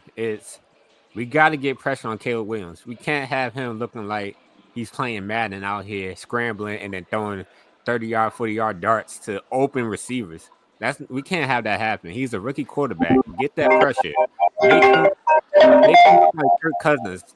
Make him throw interceptions. Make him throw interceptions. If we could get into Caleb's head and, have Van Ginkel get free, have Dallas Turner get free, even have Grenard get free. If he doesn't know where the pressure's coming from, then it should be an easy game where we put up too many points and then have a young rookie quarterback with a young offensive coordinator, interim head coach have to catch up. That'd be one of the key matchups. Get that pass rush on Caleb. Next, going to the other side of the ball, we can't allow them to get to Sam Darnold, vice versa, because right now our offensive line has been looking shaky. It's like I think we allowed 9 sacks in the last 2 games. That is not good for a quarterback's mental because you don't want Sam Darnold to start seeing ghosts. Yeah, he looked great against the Falcons, but how long would that actually last when your quarterback's constantly having to worry about getting hit? Addison, we need you to be that same Addison you was against the Falcons because the Bears got Jalen Johnson, who's proven to be a top 3, top 5 cornerback in this league. He can handle his own. It's just when JJ's struggling, we need Addison and TJ to pick up the slack against the rest of the Bears secondary. Watch out for Kyler Gordon. He's kind of like Josh Patelis. Who? He's a Kyler I don't know that Gordon. name. Kyler Yeah, no, Gordon. don't worry about it. He's a safety. He's kind of like Josh Patelis. He plays everywhere. They use him Oh, now everywhere. Oh, I starting to remember ring a him bell. from the last game. I do too. Yeah. I do too. So those are my key matchups. And can somebody please put a hat on Keenan Allen, please? He was open all game. Hey, Mike. I agree, but we don't have to if we do what Shaq said in this first one. This first matchup, I just totally agree with. We just got to stop Caleb Williams. We got to get to him, get the pressure. We've made veteran quarterbacks look like rookie quarterbacks. We made that rookie quarterback look like a damn Pro Bowl veteran. So I totally agree with that. We just need to stop Caleb Williams, and it should be no problem. Mike, can you tell us about Jalen Johnson and how he plays like Alfred from the Falcons? Reed. No. Yep. Alfred. Which might.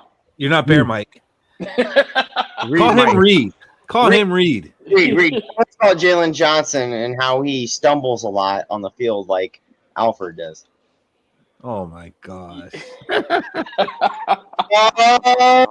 Someone watches football in this group. He's had quite a few missteps out there on the field. Quite a few. 100% he does. Quite a few. Quite a few. Hard to do that and try to claim yourself. I still to be the take him. number one I corner still in the take him. league. I still take him. Oh yeah, without a doubt. Without a I doubt. still take him. Like Without a He'd be doubt. our number one corner. He will be our number one corner. and then, I mean, that's not a very. Reed's big making feat. mental notes, by the way, so that way if he's got a winning record next year, he's going to be Cody. What's up? Hey, I'll try to fire back as much as I know. I will say he just got the handsy problem. Like he's a press corner, and that could go either two ways: pass interference or straight lockdown. It depends on how the refs call it. You get the handsies and the footsies problem. I take him. Yeah, brother. I take those hands and footsies, and he'd be our number one corner. So Reed, let's pretend that you actually want to win this game. What do you think the Bears have to do to make that happen? I think you gotta develop a run game. You've got to develop a run game. Keep the ball out of Sam Darnold's hands. And the defense has got to step up. I mean, we've only had one turnover in the last four games. Hard to win football games like that. It would definitely help if we could get the passing game going. Because if I'm correct, I think your pass defense is 29th in the league. But to do that, we've got to come out to a fast start. We can't just wait till the second half to come out and decide that we're going to play football like we've done half the season. I mean, hell, we didn't even get off the bus in San Francisco. Yeah, I'm gonna agree. You'll have to get the run game going, and I hope you don't do that because Swift does have a history with us. I was very pleasantly surprised to see us stifling him last game, and you just said something I never thought I would hear. We need to keep the ball out of Sam Darnold's hands. Yeah, I know how to get Swift going. Just like, how do you get Swift going? It's not by running the ball. So He's got a murder charge in Philadelphia. You got to give him some completions. You got to give Swift completions to get his run game going. And he's been like that since he was in Detroit. Like, and you know what? I don't want to hear that, Cody, because we're not very good at stopping that. You don't know who's watching, Cody. Why are you giving tips? Yeah, you're giving tips, man. In the last couple of games, we haven't been stopping the run. Hey, Brian, that's just our pass defense. I think our defense overall is top 10. just so you know, Brian. I'm gonna pay him $100, I guess. Just pay it now. Maybe you can get out for 90. It's Christmas. Maybe you could get off for 90. Yeah. What's that when you take the early payout on a bet? Yeah, man. No, I'll pay him the $100. I gotta buy an Oculus here, fucking for Christmas, man. Come on, Cody. See if he'll take. Wait. We don't have a top 10 defense, Cody. We don't have a top 10 defense. Yeah, I think we have a top 10 defense for sure. Wasn't that the bet? Yeah, but it's not a bet because we went stat wise. So scoring, are we top 10 in scoring? Yes. All right, so that's top 10 defense. We're top 10 in sacks. We're top 10 in pressures. We're top 10. I told you to clarify points or yards, Cody. I told you all season clarify that shit. Points and yards. I'm not the one who. I didn't set the line. He set the line as we have a top 10 defense this year. I didn't hear yards. I didn't hear scores. I didn't hear anything. If I'm betting $100, I'm gonna get the line clarified. No, I'm not going to get the line. That's a broad line. I have the win because the line wasn't clarified. He set the line as in top 10 defense. Okay, and what then? I'll take the arm wrestle. I have a feeling. I'll take that bet all day. He's the bookie. I'm not. All right, so Reed wants to get the run game going. That's how they're going to beat us. So I actually think Reed doesn't want to get the run game going. No. Because he doesn't want to win. But, like, how do you watch the game? Like, how do you get up for it? Like, are you going to watch the game? Oh, without a doubt. And you're going to root for him to lose? Are you going to get mad when you guys do bad things? That's the real question. Are you like, yeah, nice. Way to throw that interception, Caleb. Yeah. Bye week. I honestly feel that you guys are playing for the number one seed. I think you guys will come out looking strong. And with us not having anything to play for, if we don't come out strong, it's going to be bad. It's going to get ugly. I think so too. And back to your little bet. it's yards. I mean, it's points. It's not yards. Yards don't win games. Points win games. So It doesn't matter what it is. I didn't set the line. It could be anything. It's my choosing. Sounds like nobody set a line. Yeah, right. No, I just said top 10 defense. He said, They have to just I'll take void that the bet. bet. Void the bet. yeah, I think that bet is voided. They should. Void. So while that bet is voided, Ronaldo and Cody, why don't you hit us with the keys to the game for the Vikings to actually win this one? So all 7 of us on this screen can be happy. Here we go, baby. Keys to the game. I think that we've got to be ready to adapt. I'm sorry, Mike. I'm gonna paraphrase what you said. They never even got off the bus last week, so they put nothing on tape. We do not know what 2 weeks looks like after one. Underestimating them would be a problem. I think we've got to be ready for whatever happens. I think the one thing we've really got to be ready for is don't let them go schoolyard on us, right? So let's not let this game just get schoolyard throwing it up. We ain't good at that. That's where our quarterbacks stink at point of attack. We have good coverage a lot of times. It's like unbelievable catches. So, look, don't let them go schoolyard.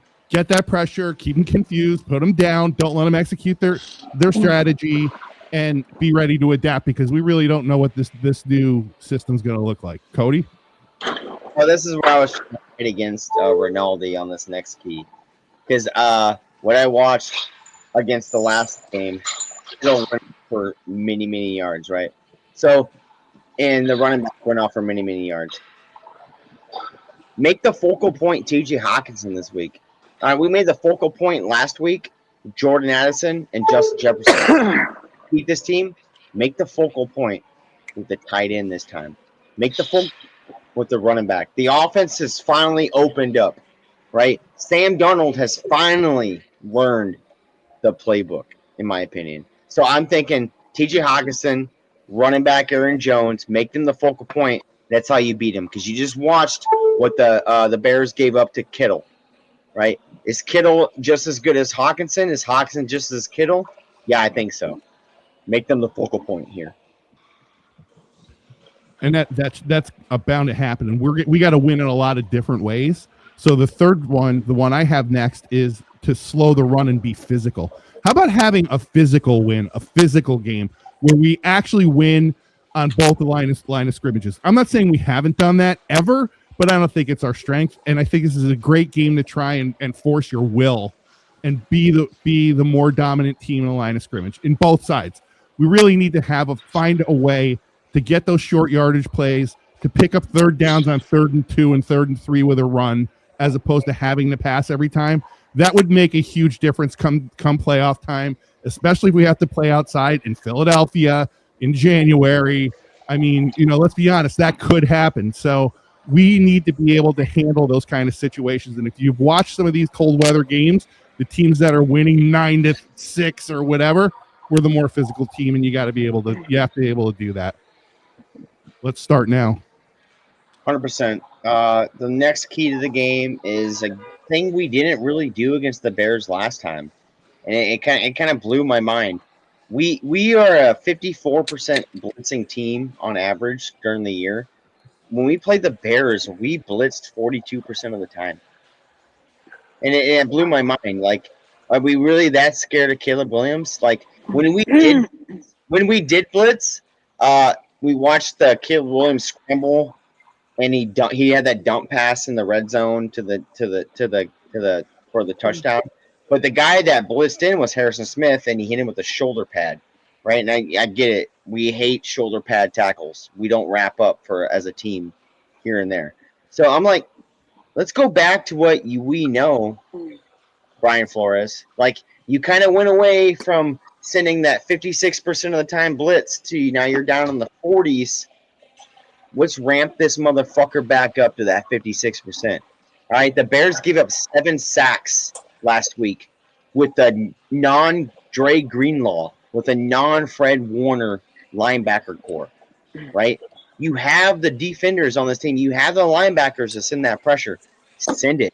Send the motherfucking heat. Get back to your 56% blitz rate, right? Because we haven't seen that since I think it was if I'm correct, since the Jets game. I think that was the last time we had that 56%. Right? Send that thing up.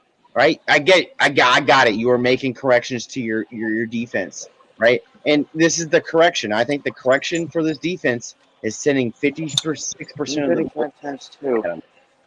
Yeah, man. I don't gotta think you're kinda wrong push about back that. on that one. Go ahead, push back. Go ahead. I distinctly recall Caleb Williams making Van Ginkel look like an absolute fool on more than one play. It was a couple plays. couple points. So Mike's I don't know about that, man. I think you got to. I think we were winning that game by 2 scores until a snafu happened. I think that actually stop not throwing the blitz out there, maintaining the lanes, and making him dissect coverage in this stage of his career is the way to go. Because if he gets past a blitzer and we happen to blitz and be playing man, nobody's looking back at the quarterback. He's running for 60 yards on us. The Niners did the blueprint.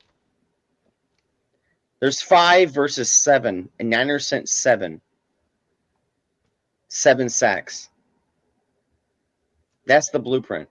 That's Yeah, how 3. I mean, that's close. But we didn't even send 7 that game. We were at 42% blitz rate that game.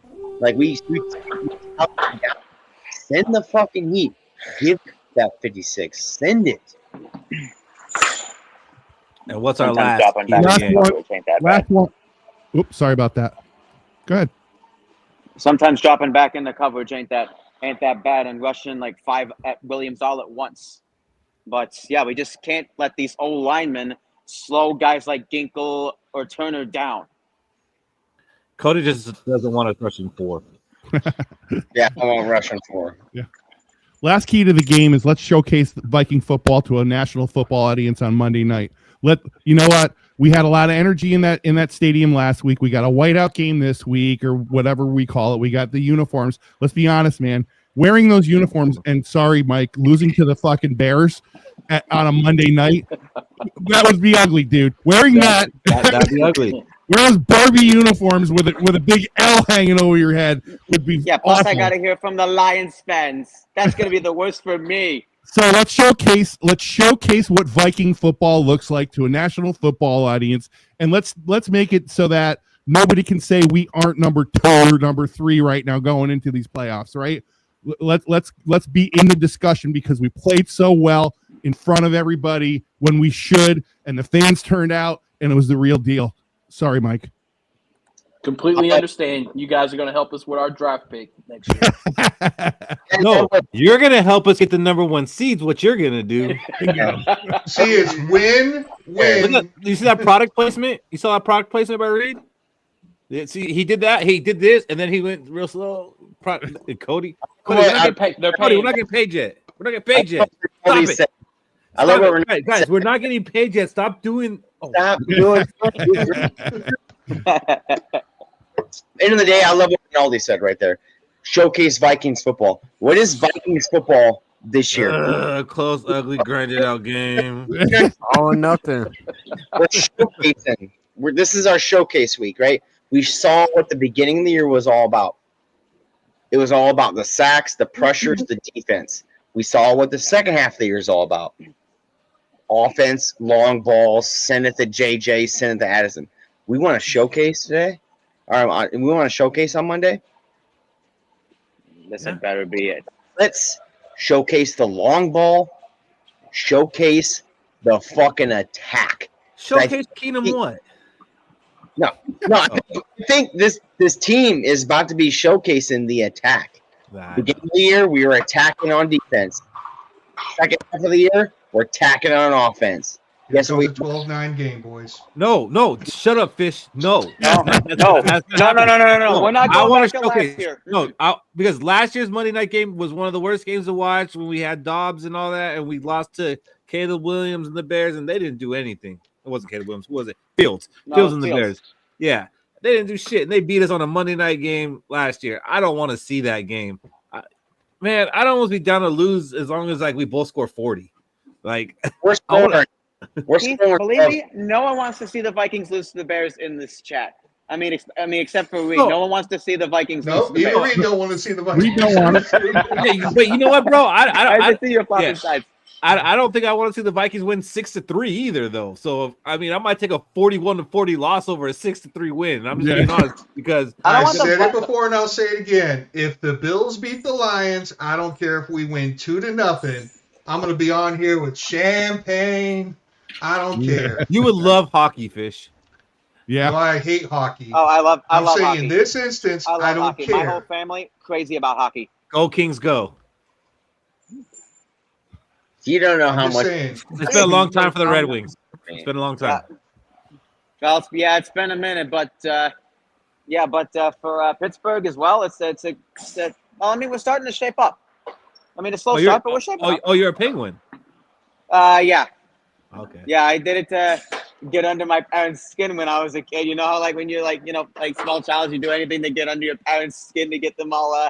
Yeah, all well, you make this look, and it's gonna stick. Okay. Yeah, but hey, at least I got the last laugh, and we all got we got the Stanley Cup over the Red Wings in the end. You did. Look at his comment here. There was a little meme going around saying, "Would you like to see the Vikings field purple for a game?" Yeah. No. I'll pass. That's I couldn't Boise even watch State. a Boise State game because of that Boise blue State field. thing. And anytime I see someone talk about color in the field, or they do, it's like that's a Boise State thing, man. Like, let them have it. I'll tell you this about a colored field. If the players want it, if that's what's going to motivate them, then do it. There's three things of leadership, characteristics of leadership. All right, there's purpose, direction, and motivation. Right, purpose is the why, the direction is the how, the motivation is the will. If you can add me one of those things, i.e., the motivation, that's what's going to motivate players. Purple field, give me the purple field. Okay, Cody, they're undecided. They're 50-50. Do you want to see it? No, I don't care. I just gave you the characteristics of leader. I'm a leader. I want to know what my people want. Oh, I'm asking what you want as an individual. They're split. You have to be, as a leader, they are divided, and you have to be the final decision because they came back to you 50-50, and you have to make the final call as the leader. As the leader, what'd you say? I'm sticking to what I keep it to the regular. Okay. Because the field's purple, would you do it? What? Wait, I didn't hear that, Shaq. I mean, talk about winning Super Bowl, so of course, but go ahead. Yeah.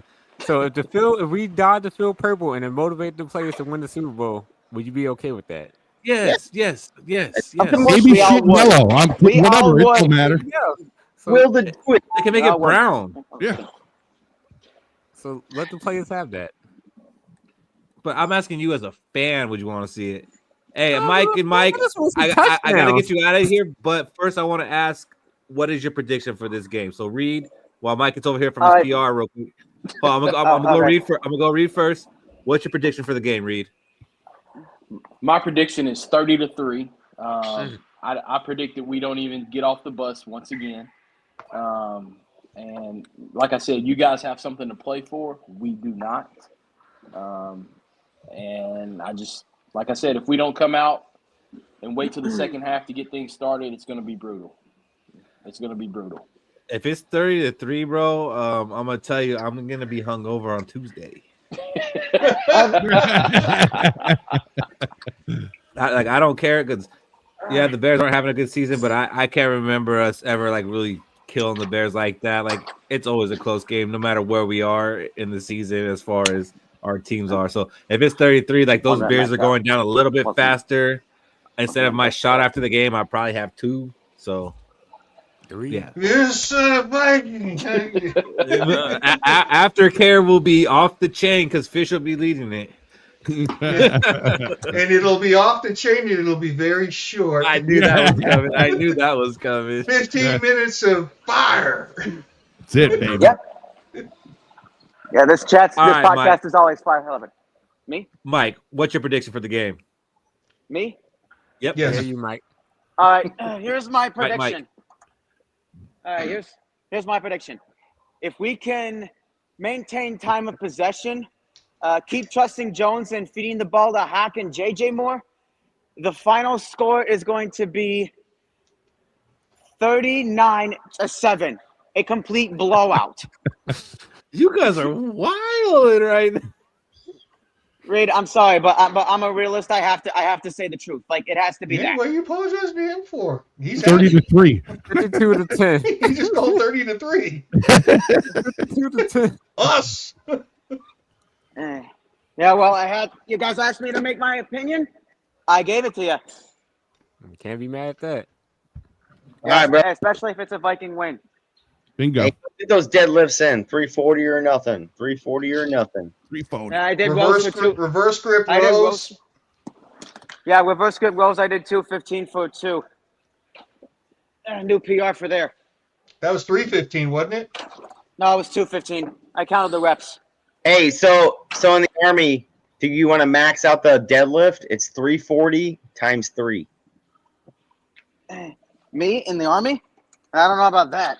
No, you can do 340 times 3. It's super easy. Army is super. I'm able to do 300 for 4, but definitely not 340. Last time I tried that, I failed. For 3, you got it. Yeah. Well, I mean, I failed trying to pick up 340. So, yeah, all you guys in the chats, don't judge me. It's okay. What's your body weight? Pick up 10 pounds. My body weight is what is it? Around like 175. Oh shit! Yeah, I'm close to you. I'm at 166. I like to do 110 pelvic thrusts. Pick up 110, and then you do the pelvic. That's my max. I can't How do you gonna give away 115. your wife's weight like that, Ronaldo? I wish. 110 pelvic thrust. I love coming on this chat. We appreciate having you too, buddy. All right, let's move on.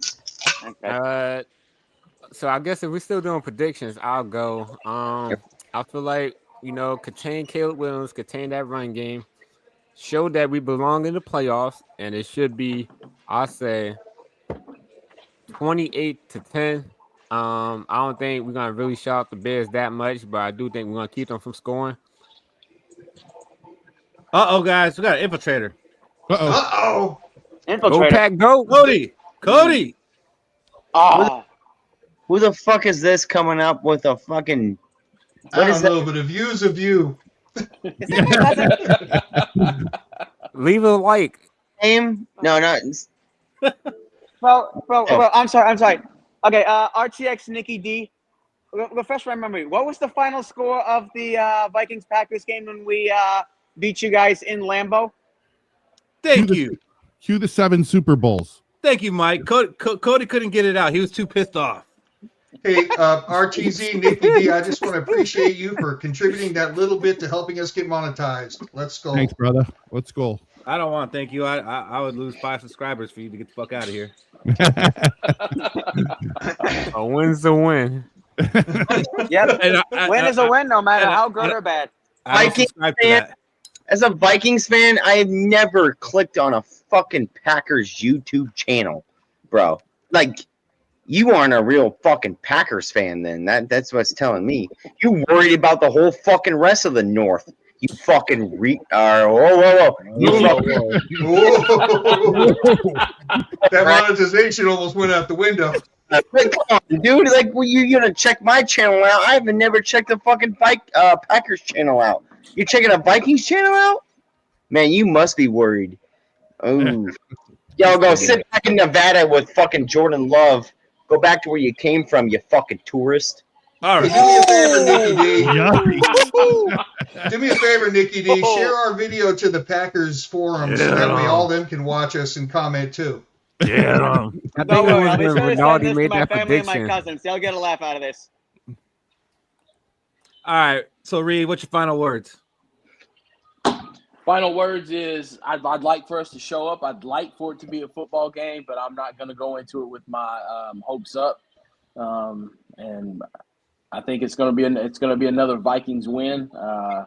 I'd like a close game, but I don't think it's going to be a close game at all. Me neither, Mike. I hope it's not, but you saying that just scares me. To be honest. Bingo. Me too. Mike was close last game.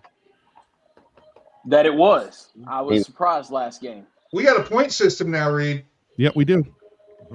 All right, Mike, what's your final words before we get you out of here? Then you go work on your PRs.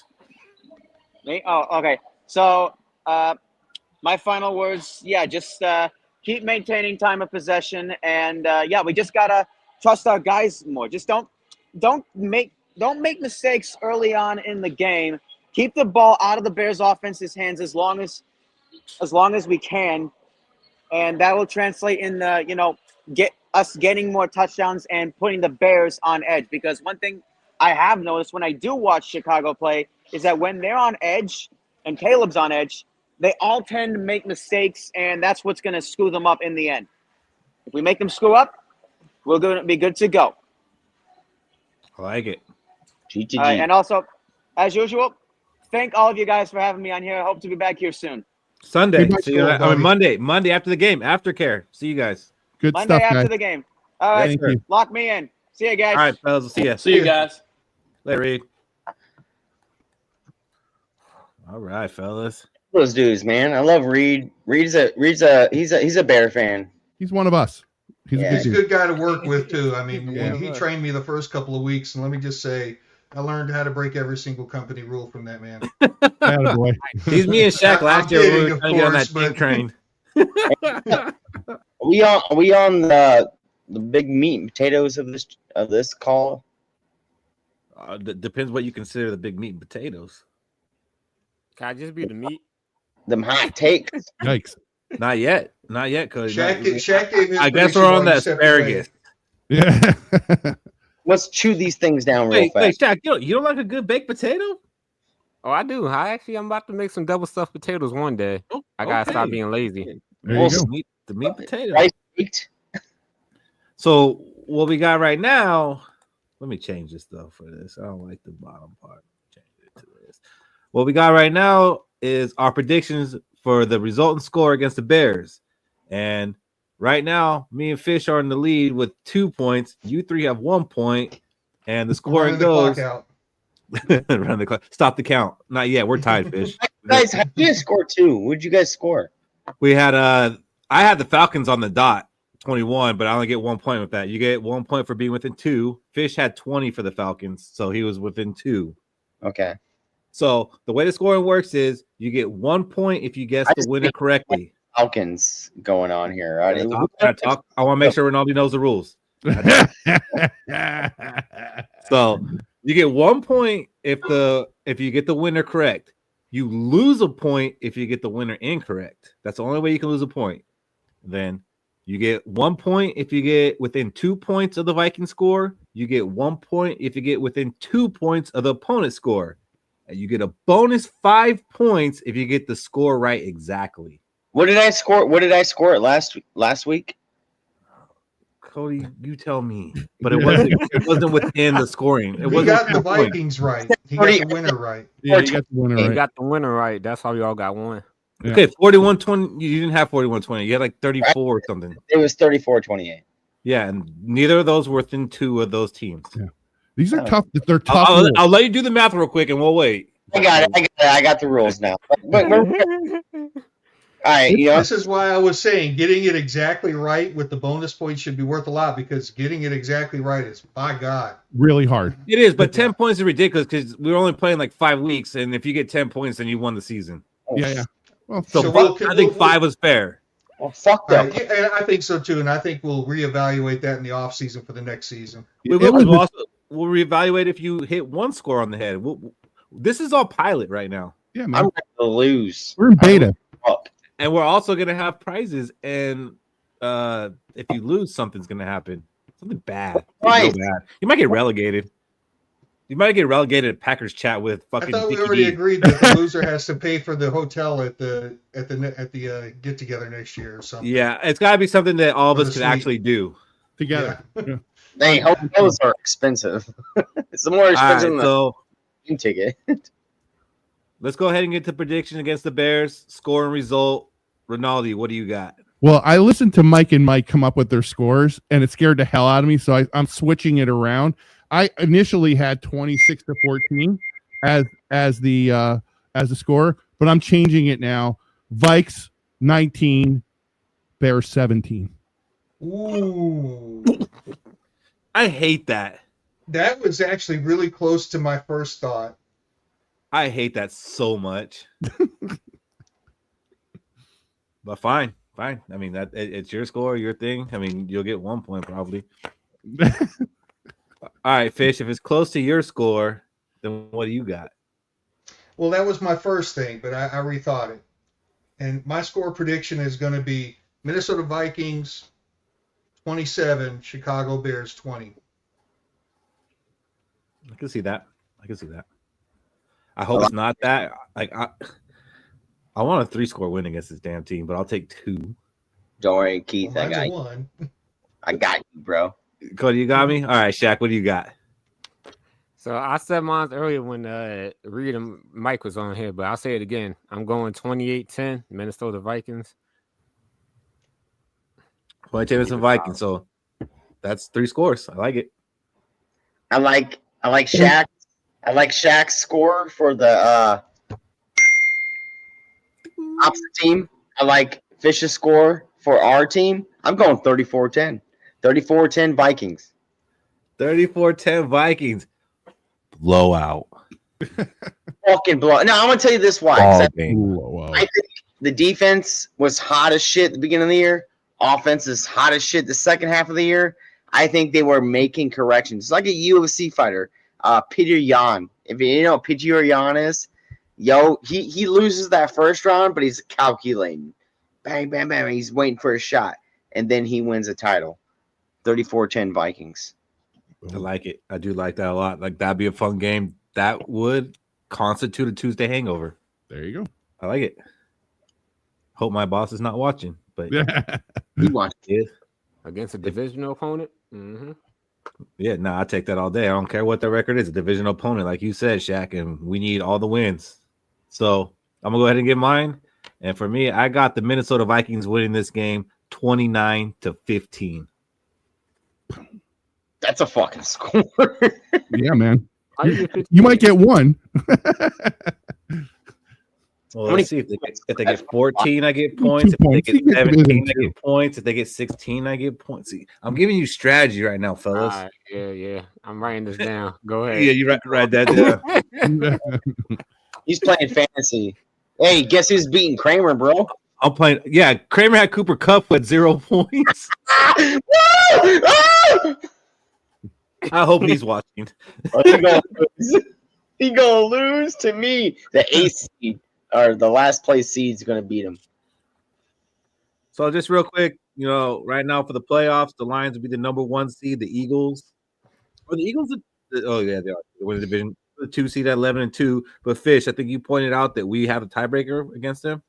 Yeah, they lost to somebody we beat. Oh my gosh, Was it Falcons? Yes, they lost to the Falcons, and we beat Kirk the Falcons. Cousins doing us favors. Look at old number 18 helping us out, my boy. I love that guy. Anyhow, So we just have to win the damn division. Yep. All right, and then we got the Seahawks. They're 8-5. Buccaneers 7-6. Vikings 11-2 in the 5th seed. Packers 9-4 in the 6th seed. And the Commanders 8-5 in the 7th seed. So the last 2 games we played, we've knocked somebody out of the playoffs because the Cardinals were sitting in that catbird spot at number 4. Then it was the Falcons, and we beat both of them and knocked them out, and now it's Tampa Bay. So if the playoffs started today, we'd be playing against Tampa Bay Buccaneers. And I'm going to tell you, it's not my hot take. I think that's how it ends in that division. I'm not saying we play them, but I think if we get 5th seed, we play Tampa Bay Buccaneers. Hey, you guys remember when I was talking to you all about the Packers-Lions game? Yeah. You changed your mind? No, I don't change my mind. And I actually said this after the Lions-Vikings game on a live. I don't want to play Tampa Bay. The seed is going to come down to week 18. I'm telling you. Wait, what'd you tell us? I told you week 18 is coming down to the number 1 seed. But don't you think it would be a little easier for us if the Lions would have lost the damn game? That's not how this game works, bud. No, but you were rooting for the Lions to win. That's the problem here. Yeah. Yeah, you were rooting for the Lions to win to help us cement the 5 seed. Don't bring that bullshit here. You were trying to cement the 5. You were not trying to get the 1 seed, my guy. I don't want the 7. I don't want the 7. Lions to win so I can have some buffer room from the Packers. We got the buffer room. And I said after the Lions game, hey, this is going to be for the number 1 seed in Week 18. And it's happening. I mean, Have you seen the Lions schedule? I think Michael Fish has said that since week 1. Oh, I saw the Lions schedule. They play a really good-ass 49ers defense against their offense. And then you got a weak-ass fucking 49ers offense versus a weak-ass Detroit Lions defense. Because they're weak now. They're weakened. But they also play the Bills beforehand. They just got 3 defensive starters back this week. Yeah, I don't give a fuck how many defensive starters they got back this week. I guarantee they lose to the Bills. We are going to win out. Oh, Man. no, your man was not here for this one. I'm sorry, my guy. It's just us dummies, and we're about to wrap it up, and we're going to do so by giving our hot takes. Raise your hand if you're ready to give your hot take. So I got 2 people ready. So I should probably go to Shaq first, right? No, I'm gonna give Shaq time to marinate. So let's go ahead and jump into these hot takes for Week 15. Rinaldi, what do you got? Okay, it's funny that Cody just went down that road because I'm going down an entirely opposite road. Not to be contrary to him, but it's something I've been thinking about for a while. I do not think that this team is going to compete for the number 1 seed. I'd love to see it. I hope I'm wrong, but I just don't see it. It's a prediction. It's a hot take. So I'm starting with that premise. I don't think this team. So here's the take. I don't think this team goes better than 2-2 at the end of this. Might even be 1-3. We're all going to be down. We're all going to be out. But we're still going to be a wild card team. And we are going to play. This is the other part of the hot take. So we're going to lose 2 of the 4 at least, but we're going to play in the NFC Championship game. That's a hot take. God, that's gonna be some editing right there. That's a lot. That's a lot. That's gonna be some editing. It's too thin. It is, but there's a lot of in betweens, and when you get back, you'll be all right. You'll see. I will be. If not, me and you will come in here privately and we'll redo it. There we go. We'll do a voiceover. God, I hate that. I hate that you're giving up on us, but I hate because we didn't even get to that point. I actually did want to talk about what we thought we would all do in these next 4 games and didn't get a chance to get to it, but it's fine. We had a good time anyways. Michael Fish, what's your hot take for this week? The 6 and 7 seed teams in the NFC for the playoffs are going to be Seattle and Washington, and the overrated Green Bay Packers are going to miss out on the playoffs this year. Nice. Say that again. I was wondering if you were going to make that your hot take. Say that again. Say what you said. Say it again. The 6 and 7 seed in this year's playoffs in the NFC are going to be Seattle and Washington, and the overrated Green Bay Packers are going to miss out on the playoffs this year. Did you not watch the Cowboys lose? Washington's got that shit locked up. They just need to win 1 game. Wait, what are you talking about, my guy? Cody, I'm saying Washington's going to be in the playoffs. Yeah. Cody, what do you And I'm saying that the Rams are going to take the division from Seattle. Yes. And Seattle is going to be I think Cody doesn't realize that the Eagles are in Washington's division. I think that's the problem. The Eagles are going to have that division. Cody, go ahead. No, sorry. Don't let me talk for you. Go ahead and explain yourself, Cody. I don't think the Eagles are. We just watched them melt against the Panthers. But they have a 3-game lead right now with 4 games to go. And I think the Eagles are in melt city right now. Like they have been in the past 3 years. I think some backpedaling right here. They're melting. They got a good defense. Hey, I went up 10-0 one time as an Eagles fan, right? And I lost 6 straight games. Shit happens. The backpedaling's amazing. So you don't think that the Eagles, with their last 4 games being the Steelers, the Commanders, the Cowboys, and the Giants, you don't think they can win 1 game? I think they're going to give up a game, but then I think so if Commanders beat Eagles, right? All Eagles have to do is win 1 game to win the division. Eagles have to lose out.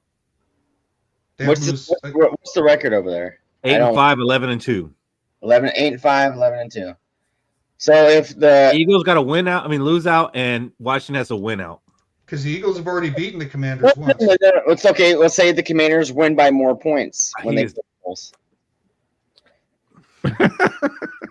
Then what happens? Just smile and wave, Cody. Just smile away. Washington's going to be a wild card, okay? Because the Eagles are not going to lose to both Dallas and the Giants. Did you not just see the Cowboys, Cody? That's where you start. That's where your premise started. The worst team in football. There he is. Hey. I almost saw about you all night, pal. I almost saw the Eagles lose the worst team in football, and I also saw them go 0-1-6 at the end of the year. Last year. Yeah. So, Cody, why don't you go ahead and give us your hot take? You want my hot take? My hot take is Sam Darnold. Fuck that shit. My hot take is Week 18 is going to be for the number 1 seed in the NFC. It's going to be Vikings Lions for the number 1 seed. It's already played out. It's already laid out. I think I'm going to add more to this hot week. I'm going to add more to this shit. Lions are going to lose to the Bills. Eagles will lose against Pittsburgh. That's what's going to make it the number 1 seed in the NFL, NFC, Week 18, Vikings Lions. That was some damn gumbo right there. Yeah, man. Not that hot. You said you come with your hottest one of the year, and that I'm sorry, it wasn't. You expect the Lions? Oh shit, you're a Lions fan there, homie. No, I'm just saying. You said this would be your hot take of the year, and I think saying that Week 18 is going to be for the 1 seed is not that hot. We have a 0.6% chance of taking it. It's not that hot. We've been saying that all season that's going to be that. I don't get the odds here. I'm lost.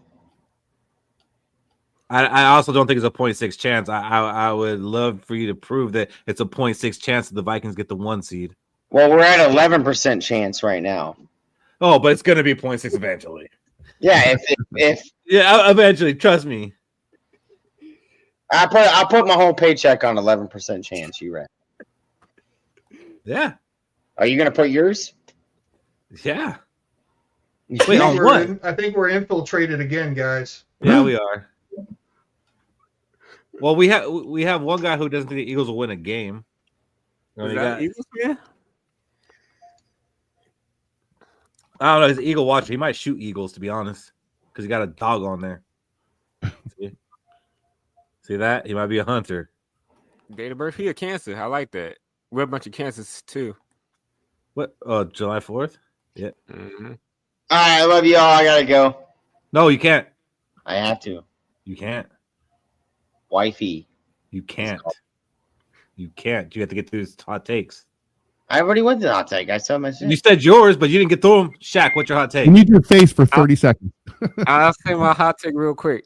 Vikings, we're gonna have 200 rushing yards and 2 touchdowns rushing. Either Sam Darnold or Aaron Jones, or our other running backs gonna have that. You would like it's gonna be any one of them to get the touchdowns. No, it's gonna be Sam Darnold or Aaron Jones. No, it's gonna be any one of them. Awesome. You gotta increase the. You gotta put a little spice on the hot take. Yeah, you went spicy, then you get in. I got you. All right. So for my hot take, it's gonna align with your guys' key to the game, and that is that. Oh, damn, I lost it. So my hot take is gonna align with your guys' key to the game, and that's TJ Hawkinson is gonna have his best game of the year with 115 yards plus, and Aaron Jones is gonna have his best game of the year with 110 plus rushing yards. Yikes, biggie. Those are big. I like nice that. to see him do that. I'm just having faith in your guys' key to the game. It was the focal point of Hawk and Jones, so they're both going to have their best games as far as yards are concerned. Oh, man. Andrew, that might be the hottest take of the season. Wow. Wow. You might win $1 million for that. Probably more. Give that man $1 billion. That $5 parlay, you might not have to work ever again. Yeah. Look at that, Shaq. Signed Sammy. Pasadena. Shout out to Pasadena in the California. house. Yeah, I will say Justin Jefferson is the best wide receiver right now. Will he pass Jamar yards? No, he won't, but he is the best wide receiver. Like, this isn't fantasy football. This is real fucking life. I mean, he can. He can have another game like he did last time. But that he doesn't have to be the best wide receiver. Nope. He don't. Nothing to do with it. Got Addy and TJ. What like who's gonna have better playoff stats? Justin Jefferson or Jamar Chase? Yeah. Jalen Naylor. Jalen Naylor will have better stats than Jamar Chase in the playoffs. Yeah. Maybe we should stop talking shit. Knock on wood. Yeah. How we get back up to how are we trying to cut this off and get back up to 18? Oh man. I know, right? Did the game just end? Did the bar just close? Like what just happened? All right, we're gonna go ahead and do our final takes, but a couple of us are gonna jump on another show in a minute. So Rinaldi, you don't have to. It's fine. I got you. But what's your final takes? Final take. This is a game that I think is the last gimme game that we've got this year. I think the next three are going to be super tough to pull off in any kind of a way. So in a way, this is kind of a must win. We got to get it to 12. Once we do that, I think we're set and locked in to everything we need to be locked into. And then anything else that happens is just frosting on the cake. I want to go for it. I hope they do. But I really want this win this week to put it all to bed. I don't want to not cross the finish line. And to me, this feels like a milestone, maybe not a finish line for the season. And I want to get to that milestone before it's done. Let's Skol. Let's kick some butt.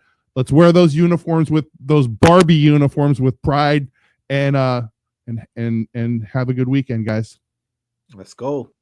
Let's go. What do you got, Shaq? Thanks for everybody who joined us tonight. You know, Let's Go is a growing podcast with Vikings fans who just riding in the season, enjoying the good times. Make sure you leave a like on the YouTube side or Facebook side. Let us know. Let us know what you want us to do more of. You know, we're working out here. We're trying to, you know, engage with us. We're trying to engage with the chat and build our fan base to, you know, enjoy Vikings content by us, for us. Boom. Dude, you sound silky smooth right now. I love it. Man, Shaq just dropped I'm gonna get in them drawers voice on this group. Yeah. Yeah, I like it. He's like, that's after hours. Fish, what do you got? Last words. We are in the home stretch, and if there's one thing that this season should teach us is that there is no reason for us to believe that we will implode. Sorry, Rinaldi. We won the close games, and just when we thought, oh God, here we go, we're starting to look like 22 again, we're barely beating these bad teams, we pulled a blowout. We beat a team by 3 scores, 21 points. The team has not given us any reason to think, man, sure, they're going to be tough games, but we've been making a living off of tough games. The 2 games we lost were by 1 score. We got that out of our system. We're contenders. We're legit. We're going to be vying for a top 2 seed on week 18, and we're going to get a top 2 seed on week 18. Let's go. Let's go. Let's go. Let's go. All I gotta say is everything they said. That's what I gotta say. So we'll see you guys again on Aftercare. Following the game on Monday night, we're gonna be here. So join us. Doesn't matter if that game goes to overtime to 14 minutes and 58 seconds, and we went on a field goal. We will be here for Aftercare after that game. And Michael Fish is gonna have bells and whistles and Corona. It's gonna be a good time. We'll be here for a couple of hours. Join us for Aftercare following the Vikings and Bears game on Monday night. Till then, let's go. Let's go. Let's go, baby. Let's go.